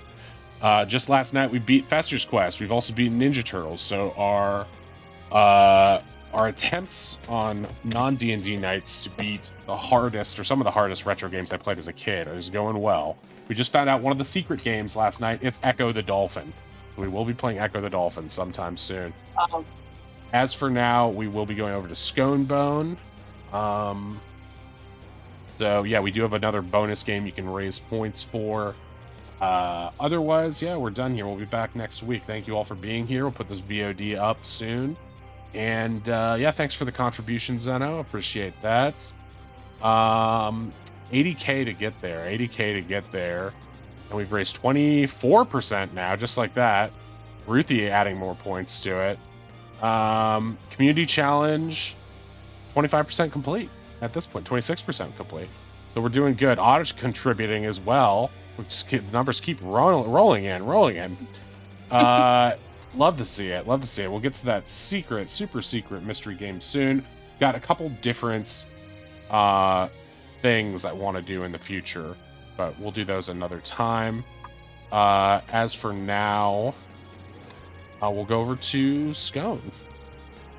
And that's going to happen in just a few seconds here. So bye, everybody. Bye-bye. Bye. Have a good night, everyone. Love you all. Thanks for watching. Appreciate it. Good night and good luck.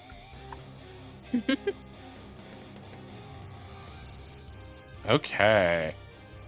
Oh my god. I'm Please so tell me you're gonna let us holy keep the shit. Displacer Beast. We're kitten. good. He can't I stop. made it art. We have to have it now. It has art. Yes, Yeah. please. I'm like, gonna have that guy kill it just as you're about to say that. Oh my god. He's not gonna have a turn. I'm gonna